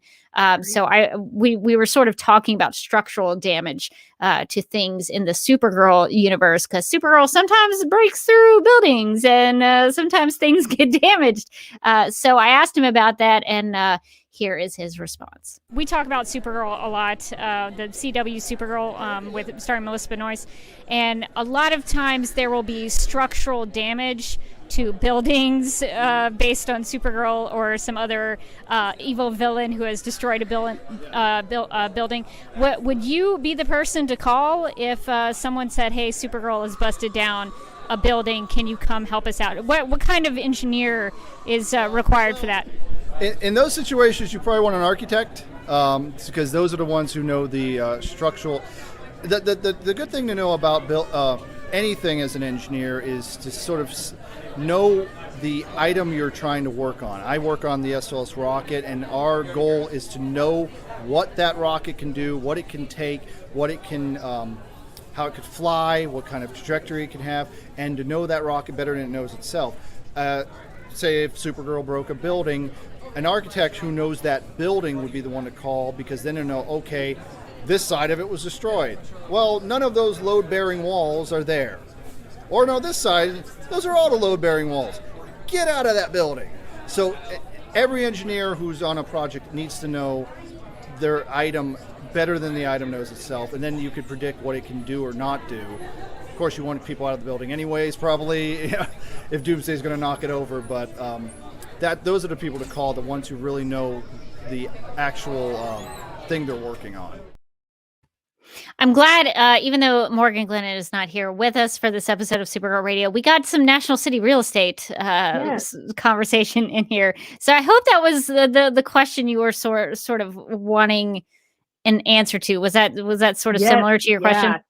Yeah. So what I'm hearing is I think the specific situation that I was thinking of when we were talking, I think I mentioned it, L Corp. I can't remember exactly what happened, but they take out apparently a load-bearing pillar in the underground structure, and then Supergirl goes in and helps to weld it back together. But there are just like cracks riddled throughout the exterior of the building, and so that's always my question, because I know that building and the way they build, like the materials they have nowadays, are remarkable, and you can actually sustain quite a bit of damage without losing the structure. But I just want to know, is it realistic? Like what we're seeing on TV? And it sounds like we would need like the L Corp architects and the blueprints to identify those load-bearing walls and structures, which it sounds like probably the people targeting that building would also be looking for those same things to try to hit those structures. So yeah, that's cool. If we have an architect who is a listener of Supergirl Radio, email me at supergirlradio@gmail.com, and we'll see if we can get some questions, further questions answered. It seems like we will need a Supergirl Radio architectural or I guess architectural consultant, I guess maybe would be the title. Maybe we'll workshop that a little bit. But yeah, we'll need somebody. If you work in architecture, if you know anybody, let us know. We have lots of questions to ask. So he was a really interesting guy. So if you ever go into the Super Museum, you will be able to see his Super Museum that he made out of Legos. It's there in the gift shop, and it does have a lot of parts to it, and it looks exactly like the actual Super Museum building. So he did a great job with that. I wasn't able to see his S shield, the Superman statue with the S shield thing that the statue sits on, because I don't think he had that in the museum. But you can see the Lego version of the Super Museum in the Super Museum gift shop. So go check it out. Don't miss it while you are there. All right. So one of the things that Dr. Nicole Green, her family, and no, the Workmans were not there. So it was just the four of us went to this event. So they did have a super dog contest, also requested by Morgan Glennon. She was very interested in the super dog contest, wanted some reports back from there. So I'm gonna play a clip that will introduce you to the dogs of the contest, and let us know who your favorite dog was. Nicole and I will describe who we were kind of cheering for. But let us know in the live chat who your favorite dog in the Super Dog contest were, because a lot of variations in the contestants. So let's meet the super dogs of the Superman Celebration Super Dog Contest. Okay, our categories this year, these are the things you'll be listening for and the judges will be looking for. We have the Super Dog Outstanding Costume Award for the best dressed dog. Thank you. Best dressed if your dog happens to be wearing a costume. We have a Reeve Woofer Tiny Titan Award for the smallest but mightiest little dog. We have Wonder Woofer for the best barker, if you can get your pooch to bark. We have the best super trick, if your dog can do any tricks. Mild-mannered pooch for the just super chill, relaxed dog. Those are my favorites. They're the easiest to skin.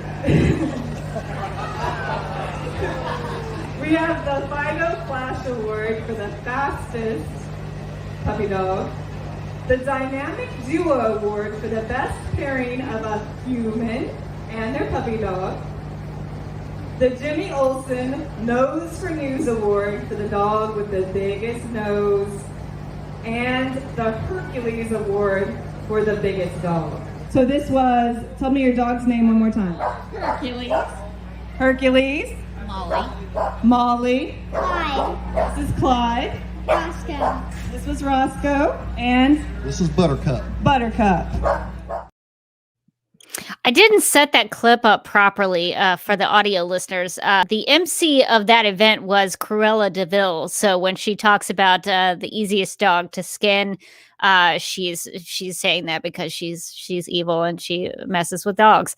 So I thought that was in bad taste to have Cruella de Vil as the host, but that's the way they went with that. So Nicole, who was your favorite dog in the Super Dog contest? So I really liked Molly, which was the tiny little dog, and it was cracking me up because she just I don't think we got this, but at the end, when they were standing there waiting for photos, she was just sitting on her owner's chest, she just lived there. So I liked Molly. I told you this there. I was a big fan of Roscoe, the little what is that? It was like a Rottweiler mix of some kind, because we used to have a dog named Roscoe, and sadly he got ran over, but he was a very good boy. So I was like, this is Roscoe 2.0 right here. So it was fun to get to see him. He was I think they said he was 10 weeks. So he was a puppy, but very big for 10 weeks. That's going to be a big dog. Yeah, he was really cute, and he was guided on stage by two youngsters. So they did a good job handling Roscoe there. I really liked Buttercup. I like the name. I like the look. I think it was a Pomeranian. Those dogs are just kind of funny looking, and I like funny looking dogs. So I was cheering for a Buttercup myself, but all the dogs were really cute and great. Donna says she loves Hercules, and Molly Chase says Hercules was my favorite. Looks like Tiana's saying Roscoe. So we've got a variety in the live chat for fans of these super dogs. They did have the categories, and everybody was sort of represented in all the categories, but really one dog kind of swept the competition, I think. And Hercules came away as kind of the super dog of Superman Celebration 2021. So congrats to Hercules. Hercules really showed up and showed out at the Super Dog contest. So Hercules, big winner there. But all the dogs were really fun, and they were very entertaining to watch. And it made me maybe wish I had a dog just because it seemed like a lot of fun. But I guess they're also a lot of work. But the dogs were great. And the last kind of recap video that I have for us here is since Lin and Nicki Workman hung out with us on Saturday, and they've been to Superman Celebration for many years, and they couldn't be with us on the live stream. I sat down with them and just asked them a couple of questions so they could share their perspective on the event and tell us a little bit about the history of Superman Celebration and why they like it. So let's hear from the Workmans. Y'all have come to Superman Celebration a lot. Has it changed since you started coming here? When we first came here, it was basically just like a Strawberry Town festival with capes. We'd see a few families here and there. There was a few vendors. That had the celebrities in the Chamber of Commerce, and they had a couple of artists here and there, but they were usually like either at the local bank or they were like at under the main tent, something like that. And then I guess it's 2005. Steve Stanley had gotten me an invite, and we decided to do the artist alley for the first year at the old the community center, which is now the Chamber of Commerce. It was Dippin' Dots, but it's now Chamber of Commerce. And then we started doing like after hours parties, and they started adding more and more to the programming. And then a little while later, they decided, because like Sundays were just like dead. It's like after 5 o'clock on Fridays and Saturdays, the streets kind of rolled up, and on Sundays it was pretty dead. And Lisa and Carla with the Chamber, they decided to move the costume contest to Sunday, and that gave people a reason to stay an extra day. And it also opened up a lot of time on Saturdays for other programming and stuff that they were adding. Because if you look at their schedule, it's bananas. It kept growing and kept growing. And I remember the first year or two that we came here for celebrities, you could just walk right in. There was no ticketing or VIP this or that. Waiting line or yeah, anything. I mean, you just walked in and can I get you to sign this? Yeah. And one of the cool things that I always liked about Metropolis, and it was something that they kind of worked in with the celebrities, was that you got at least one item free, signed. So like if you had the newspaper like that, you could get this signed by everybody. They had programs, the posters and stuff like that. So you always got at least one item, free. So it was very family friendly, and it was most everything here was free. There was barely anything you had to pay for. So for families, especially with a lot of kids, it was a great experience. Just a weekend trip. You pay for the hotel, or do like we did today. It was just a day trip for us. What do you think is special about Superman Celebration? Because it's basically kind of like a little small town fair. What do you think makes it special? Why do you like to continue to come here year after year? I like corn dogs a lot.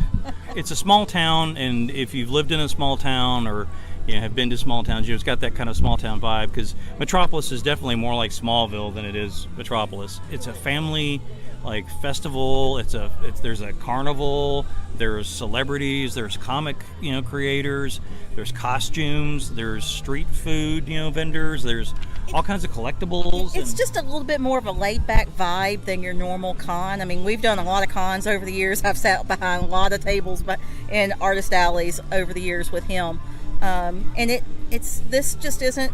even the years that he set up here, it just wasn't as stressful. It's just more laid back, more easygoing, and you come up here every year, you start getting to know folks, and you see them every year, you go to dinner with them, and so I kind of become extended family. Yeah, and it's the other thing too is it's kind of a good thing, bad thing. Like today, we came up here just to do a day trip, but trying to get from one end of the street to the other, you run into so many people that you know, and you want to stop and say, hey, because most of them we haven't seen in over 2 years, and so it's like, even if it's just a minute to 5 minutes, just hey, how you doing, and you catch up, it's just great to see everybody again. Yeah, so one of the big treats for me with this Superman celebration is, there were some celebrities there, but I personally found the bigger celebrity draw were the Supergirl Radio folks that I got to meet. I got to hang out with Nicole. I got to hang out with Lin and Nicki Workman. So that was a big treat for me in 2021 was getting to hang out with the real celebrities of Superman Celebration. So it was nice to hear, Lin and Nicki's perspectives from having attended Superman Celebration for so long and seeing how it changed. And so I've sort of, even my 2 years, I've found people that I recognize and remember, and hopefully we'll, make friends from now on. So I think that's a really cool way to look at Superman Celebration. So Nicole, what was your big takeaway from attending Superman Celebration? I guess it seems like this is something that it would be good to invest in, to keep going back in, because you do build those relationships. And for me, I pretty much my knowledge of Supergirl, I haven't watched too much of the Superman, but all the backlog of that content. But as as I've started to listen to this podcast, for example, and learn more about the comic backstory, I downloaded Comixology to start reading the new run of Supergirl. But it was cool to have all these people who had this knowledge that were really excited to talk about it, to be able to go to the Super Museum and start to get. I think it was a nice way to start to dig deeper and to think about you really want to know more about kind of the whole universe that these characters exist in. This was a nice, like I said, kind of an easy environment to do that. It wasn't terribly overwhelming. And you can meet these people who are going to sit down and talk with you and tell you about sort of the history of their experience and point you where to go and really take the time to help you out and help you learn. Because like I said, they're just really excited. But yeah. Yeah, I think if you want to learn more about Superman and Supergirl, there's a lot of stuff out there. So I think what Superman Celebration does a good job of is it embraces all iterations of the characters. Sometimes I go to Dragon Con, for example, and everybody there just hates Zack Snyder's films, and they just don't like Man of Steel. It's the worst movie in the world, and Batman v Superman is even worse. Everybody hates it. But at Superman Celebration, I feel like I can go into this, small town with my love of those films and feel like I'm included. It's not shunned. You're not talked down to because you might like a certain version of Superman, maybe more than others. But all versions of Superman, all versions of Supergirl are celebrated there. And I think that's why it's very fitting that it's called Superman Celebration, because it does feel like it's a way to celebrate these things that matter so much to so many people and have inspired so many people over the years. So that's such a great way to look at it, is that it's a good entry point, but it also continues to give you things to, even if you're a very skilled and knowledgeable fan, it still gives you something to learn and take away with and be able to dive into that specific thing that you love. Because, convention, San Diego, Comic-Con, Dragon Con, that's a lot of stuff. There's a lot of fandoms represented there, but Superman Celebration is just super stuff. And so that's really, really fun. We do have a question really quick before we wrap up our Superman Celebration discussion. Shelley asks, what was the comic book creator contributor? That's a weird word when I read it. Contributor scene like at Superman Celebration. So they do have an artist alley, which for some reason didn't have the AC on in that building, which was very confusing. It was indoors, but those poor people. I don't know how they made it out, but it was very hot even indoors there. They must have had a problem with the AC unit. But they were all together. There was a Supergirl artist there. I sort of briefly got to talk with him. I think his last name was Garza. And I need to go back up and make sure that I refresh my mind on the stuff that he contributed. I think he did the Ian Churchill run, which I'm not as familiar. This is not really one I go back to that well to very often. But he was there. Steve Walden was there. I had met him previously. He actually recognized me. I went up to his table to look at some Wonder Woman 84 stuff that I don't know if it was 84 specifically. It was a Wonder Woman 3D painting. He does a lot of 3D paintings. And I was asking him about that. And he said something like, "Are you the one with the podcast?" And I was like, "Yes, I interviewed you back in 2019. So he had remembered me. But his work is so amazing. So he was there, and there were some folks that Lin and Nicki knew there, but they've had pretty famous people there before. Lin and Nicki were telling us about they had hung out with John Ostrander. I think Jimmy Palmiotti. Am I saying that? That sounds weird when I'm saying it. But he was there. Amanda Connor was there. So they do sometimes have some really big comic book names that do show up to Superman celebrations. So definitely, if you go there, check out the Artist Alley and just see what they have, because they might have some cool stuff down there. So definitely recommend that. All right. Well, I think, Nicole, before we wrap up this episode of Supergirl Radio, we need to make some snap judgments. I feel like that still needs to happen. So let's make some snap judgments after this intro. In the game of snap judgments, each person is presented with 2 options, but must only choose one. First instincts are recommended and explanations are unnecessary. All right, Nicole, we have a couple of them. These might be difficult, but you got to pick one. It's the name of the game. Okay, so the first snap judgment, and everybody, if you're in the live chat, you can play along as well. So the first one is playing chess against Lena Luthor or being part of a human chess game against DC Comics villains. Which would you rather play? Oh, no brainer. I want to sit and hang out with Lena Luthor. She can beat me as many times with as few moves as she would like. I think that would be a great time. We're going to drink some scotch and she's just going to show me how intelligent she is. That sounds like a perfect evening. And that could last a long time. So you might get some good quality time with Lena, because you never know how long that match is gonna go. Well, I have no idea how to play chess. So I feel like I'm not going to be good at that game, but Well, if you could get anybody to teach you, I think Lena would probably be the one to ask, because apparently she beats Lex at chess. So she would be the person to get you to teach you how to play chess. I kind of like the idea of the human chess game. I think, though, it might be dangerous if you actually were in a human chess match with actual DC Comics villains, not like cosplayers, but like the real deal. That might be a little scary. I'd be kind of curious about it. But I think the safe bet, if you want to live through it, would probably be playing chess with Lena Luthor. So I'm going with that one as well. All right. So the next one, would you rather drink kryptonite or attend the Kryptonian Glo Dance? Which one would you rather participate in? I feel like these go hand in hand. That's true. I feel like the Glo Dance would have been much more hopping had they had kryptonite there. It's not a bad idea, actually. I don't know. I feel like if it was a really big occasion, like if the Kryptonian Glo Dance was like a big thing, that would be really fun to go to if there was like a lot of participation. But I would say drinking the kryptonite, like a chill vibe, just hanging out with people. That's probably what I would ultimately go with. This time around in 2021 versus 2019, I enjoyed the kryptonite drink so much more. So I think I would give kryptonite another shot. So I think I'm going to pick drinking kryptonite.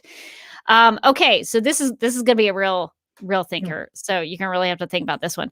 Would you rather speak to the ghost of George Reeves or the ghost of Christopher Reeve? If you could talk to one of their spirits, I think we've decided I think I've established that I'm not into talking to ghosts. But if you had to. If I had to, I think the first part of me says I want that murder mystery vibe of like you get to solve. It's like a little true crime that I think everybody has in them. Everybody enjoys like a true crime moment. But then I'm worried, like, is he like a bit of a violent spirit because he was taken too soon? I don't know. But I think because this is hypothetical and I will never actually do it, I'm definitely going to go with George Reeves. Reeves. Yeah, it was funny. I after the paranormal thing had ended, I knew Nicole was still driving somewhere, so I didn't feel like it was maybe too bad to send her a text message kind of late at night. So if it was too late for you, I apologize. But I was like, you're never gonna believe this. These people like talk to these ghosts. It's crazy. And so Nicole wrote me the funniest text message back. She was like, you could do snap judgments with them. So I would probably maybe do a little game of snap judgments with George Reeves, because I know a lot about Christopher Reeve, but I don't know a ton about George Reeves. So I think I would probably use snap judgments as a way to learn more about his life. And I think the ghost box would actually be good for snap judgments, because you really only need the short answer. Like, you don't need a lot of sentences. And it seems like the ghost box, you get a yes or a no or maybe a name. So I think that would be a good format for snap judgments, actually. So maybe I'll do snap judgments with George Reeves ghosts. All right. So now we have our final one is from Mark. He sent us in a snap judgment that he sent in one part of it. So I tried to add an additional part to it to see if we could make this into a snap judgment. So and Nicole, are you familiar with Garbage Man from the new trailer that recently came out? Yes. Okay. I am. So everybody in the chat, if you're not familiar with Garbage Man, there is a recently released Supergirl trailer for the return of season 6. It features a trash monster that we have named Garbage Man because we don't know his name. So we named him Garbage Man, who is actually a DC Comics character. So it's probably not who that is, but we're going to call him Garbage Man for now. So that's all the setup that you need for this. Well, I guess we should also maybe clarify, maybe this needs to be set up as well. Nicole works with fruit flies. So that is a part of this snap judgment as well. So the snap judgment is, would you rather see a full story arc with Garbage Man, or Nicholle conjuring up a Japanese monster-sized fruit fly that imperils the world, and Kara has to punch it into oblivion? So, Dr. Nicole Green, who works with fruit flies, what is your choice here? I'm going to go with the second one. I appreciate that Mark was thinking about me and my science. And I specifically want the DC like Lego, or I don't know if it's DC, the fly. I posted this on Twitter. I want the Lego version, so I want it to feel very like DC Legends and chaotic and weird. Like, and maybe let's get Bebo in there too. Why not? That's what I want, a chaotic, weird finale. So you're going Japanese monster-sized fruit fly. Yes. I think I will also, as much as I have become fond of Garbage Man, I think a Japanese monster-sized fruit fly is a good way to end the show. So I think, why not? Why not? And to see Supergirl punch it into oblivion, I think that would be a really powerful moment to see that fruit fly really get what's coming to him. So I think we're going to go with that. And those are all the snap judgments. So we'll get out of here, and we'll come back and wrap up the episode. No judgments on your snap judgments.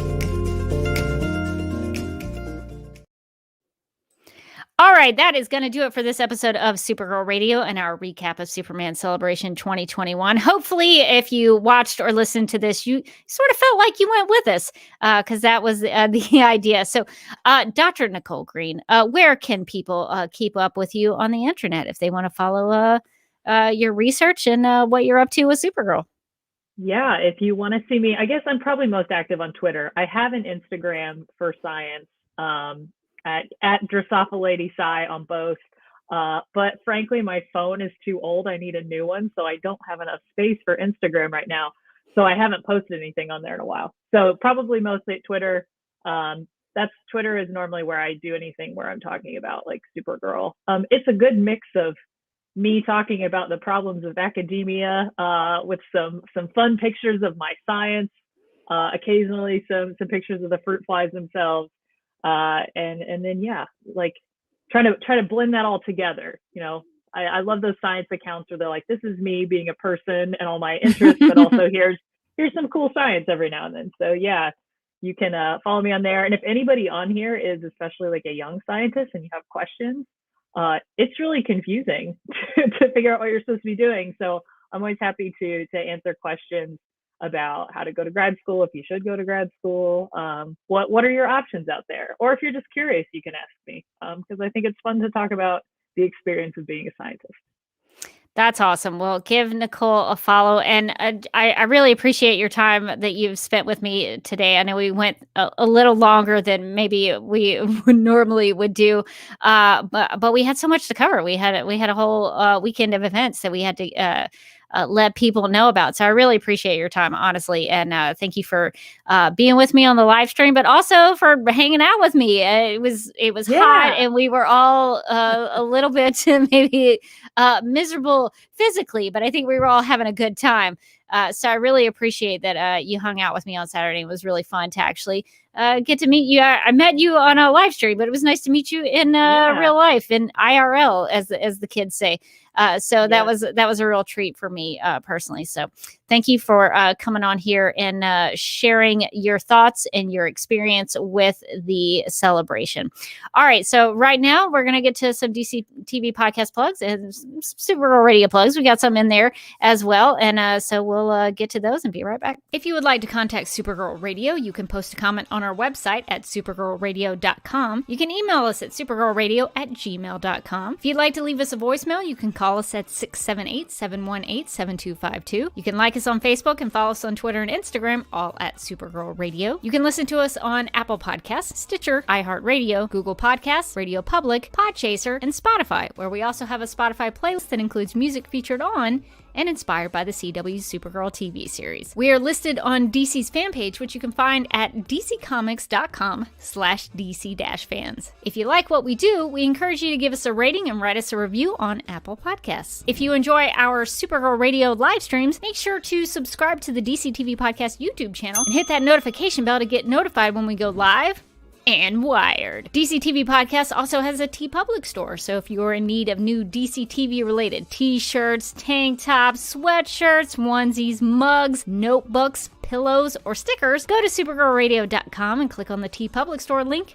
at the top of the page. Supergirl Radio is part of the DC TV Podcast Network, so if you also like The Flash, Legends of Tomorrow, Black Lightning, Titans, Doom Patrol, Batwoman, Stargirl, Superman and Lois, and the upcoming Green Lantern, Justice League Dark, and Strange Adventure shows, and DC TV After Dark, you can subscribe to the DC TV Podcast Mega Feed on Apple Podcasts. Follow at DC TV Podcasts on Twitter, and like DC TV Podcasts on Facebook, or else. This has been a message from Hope, inhabiting the Flash Vessel, also known as New Rachel. And since we've been talking about Superman Celebration in small town America, we actually have some Smallville merch in the DC TV Podcast TeePublic store. So if you're a big fan of Smallville or just small towns in general, go pick up a shirt or a mug or whatever you want in the DC TV Podcast TeePublic store. We've got some cool stuff in there. And also, if you are interested and would like to support the Supergirl Radio Patreon, we have 4 monthly levels that you can sign up at patreon.com/Supergirl Radio and support the podcast if you would like to do that. We do have some Supergirl Radio patrons that have been helping us keep the lights on. So just want to give a shout out to Michael, Sam, Anne Marie, Grout, Yvonne, Quinn, Jessica, Nicola, Leslie, Susan, Abby, Armgard, Vanguard, Miriam, Cherie, Donna, Nicole, Lizeth, and Deb. So thank you to everybody who has been supporting Supergirl Radio with the Patreon. And I just want to remind everybody, we're still doing the Supergirl Radio photography contest with our favorite Supergirl, Flat Supergirl. The way that you can participate in this is you just go to supergirlradio.com and look at the right side of the page. We've got some links to where you can download and print the Flat Supergirl image. Just cut her out and then attach her with a tape or glue, or put her on a popsicle stick, pen, or pencil. Just attach her in some way. Lin Workman actually created a little stand for his Flat Supergirl, which I thought was pretty inventive. And just take a creative picture with Flat Supergirl. You can do this as a selfie, but it doesn't have to be. Just whatever you want to put Flat Supergirl in, whatever situation you want to put her in. And then once you have your picture, post it to Twitter, Instagram, or Facebook. Make sure to tag at Supergirl Radio and use the hashtag Supergirl, the hashtag Supergirl Adventures, so that we can find it and keep track of it. And Lin did take a bunch of Flat Supergirl pictures from Superman Celebration. They were pretty good. He got in there with the official Superman of Superman Celebration. Flat Supergirl hung out with Krypto, the super dog. Flat Supergirl was with all of us in front of the Superman statue, being part of our group shot. Flat Supergirl got to visit the Super Museum. So Flat Supergirl really did get to experience Superman Celebration and really participate in the activities going on over the weekend. So I was glad that Flat Supergirl got to go and have that experience. So if you want to follow me and keep up with me personally, I'm on Instagram at The Derby Kid. I'm also on Vero if you're a Vero person, but I'm mostly just on Instagram, so you can follow me at The Derby Kid. You can also check out my YouTube channel, youtube.com/duckmilkprod. I have some live streams that I do on most Sundays at 4 p.m. Eastern, where I'm reading through the negative reviews from the top critics of Rotten Tomatoes about Batman v Superman: Dawn of Justice. It's been a real journey so far. So if you are into that analysis, come join me on Sundays at 4 p.m. Eastern. August is going to be tough because I'm going to be gone a couple of weekends this month. So just check the YouTube channel. I've scheduled the ones where I will be available, so you'll know when to check those out. One of the reasons that I'm going to be out for this weekend is because I'm going to Atlanta Comic Con. I'm doing 5 panels there, which is so dumb. Why did I agree to that? I don't know. It's going to be really relaxing, I'm sure, for you. A very chill weekend. Everybody's going to be like, God, this Rebecca Johnson lady's everywhere. She needs to go home. We're sick of her.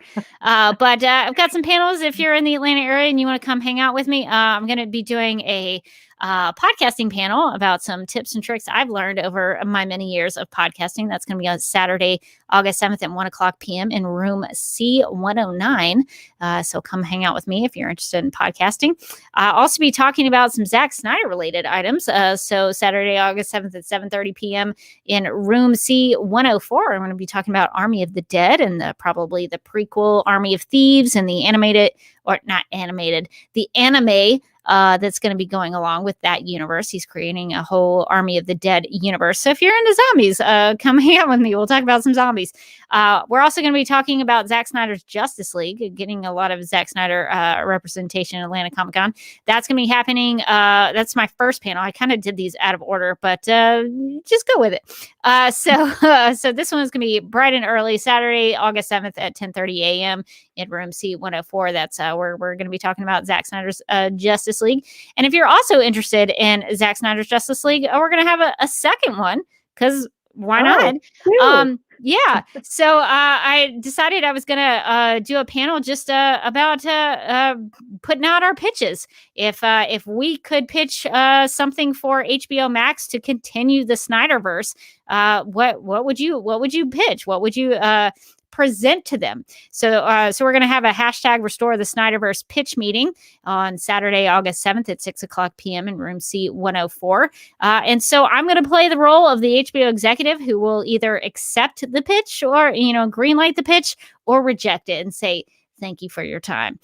So the best pitch is going to get a Zack Snyder's Justice League prize from me. So you'll actually get to walk away with something fun, and that'll be a good time. And so I have a couple of pitches on my own, but I'm curious about what other people would suggest for the continuation of the Snyderverse. In my final panel on Sunday, August 8th at 3:30 p.m. in room C109 is going to be all about Supergirl and Supergirl season 6. We're going to be talking about the final season. We're going to be talking about what's already happened. We're also going to speculate on what's going to be happening for the rest of the season. So if you are in the Atlanta area and you want to come talk about Supergirl on my birthday, come join me because that'll be a ton of fun. So that will be my fifth and final panel. So I'm really loaded up on Saturday. Got 4 on Saturday, going from about 10:30 a.m. to 7:30 p.m.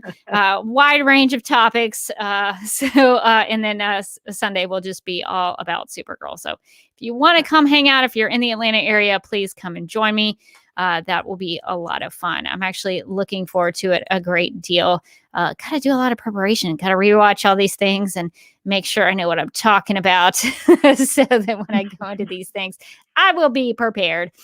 So it's a lot of fun. Atlanta Comic-Con is growing, I think. It'll be interesting to see how many people show up this year. But it's a pretty good little convention, so it'll be cool stuff to do there. Well, I think that's going to do it for this episode of Supergirl Radio. Until the next time we meet, I'm still Rebecca Johnson, and I hope to see you at the next Superman celebration.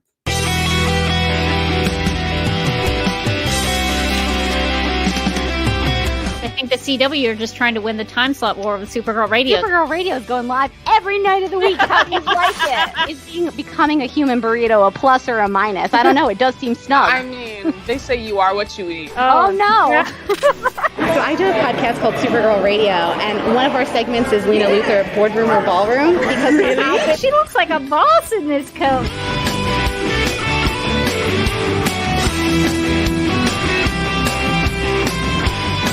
Nasty Luthor like a different Luthor? It's not just Lena being mean? No. Helen Slater here. It's so fun to know that you're hosting a podcast called Supergirl Radio.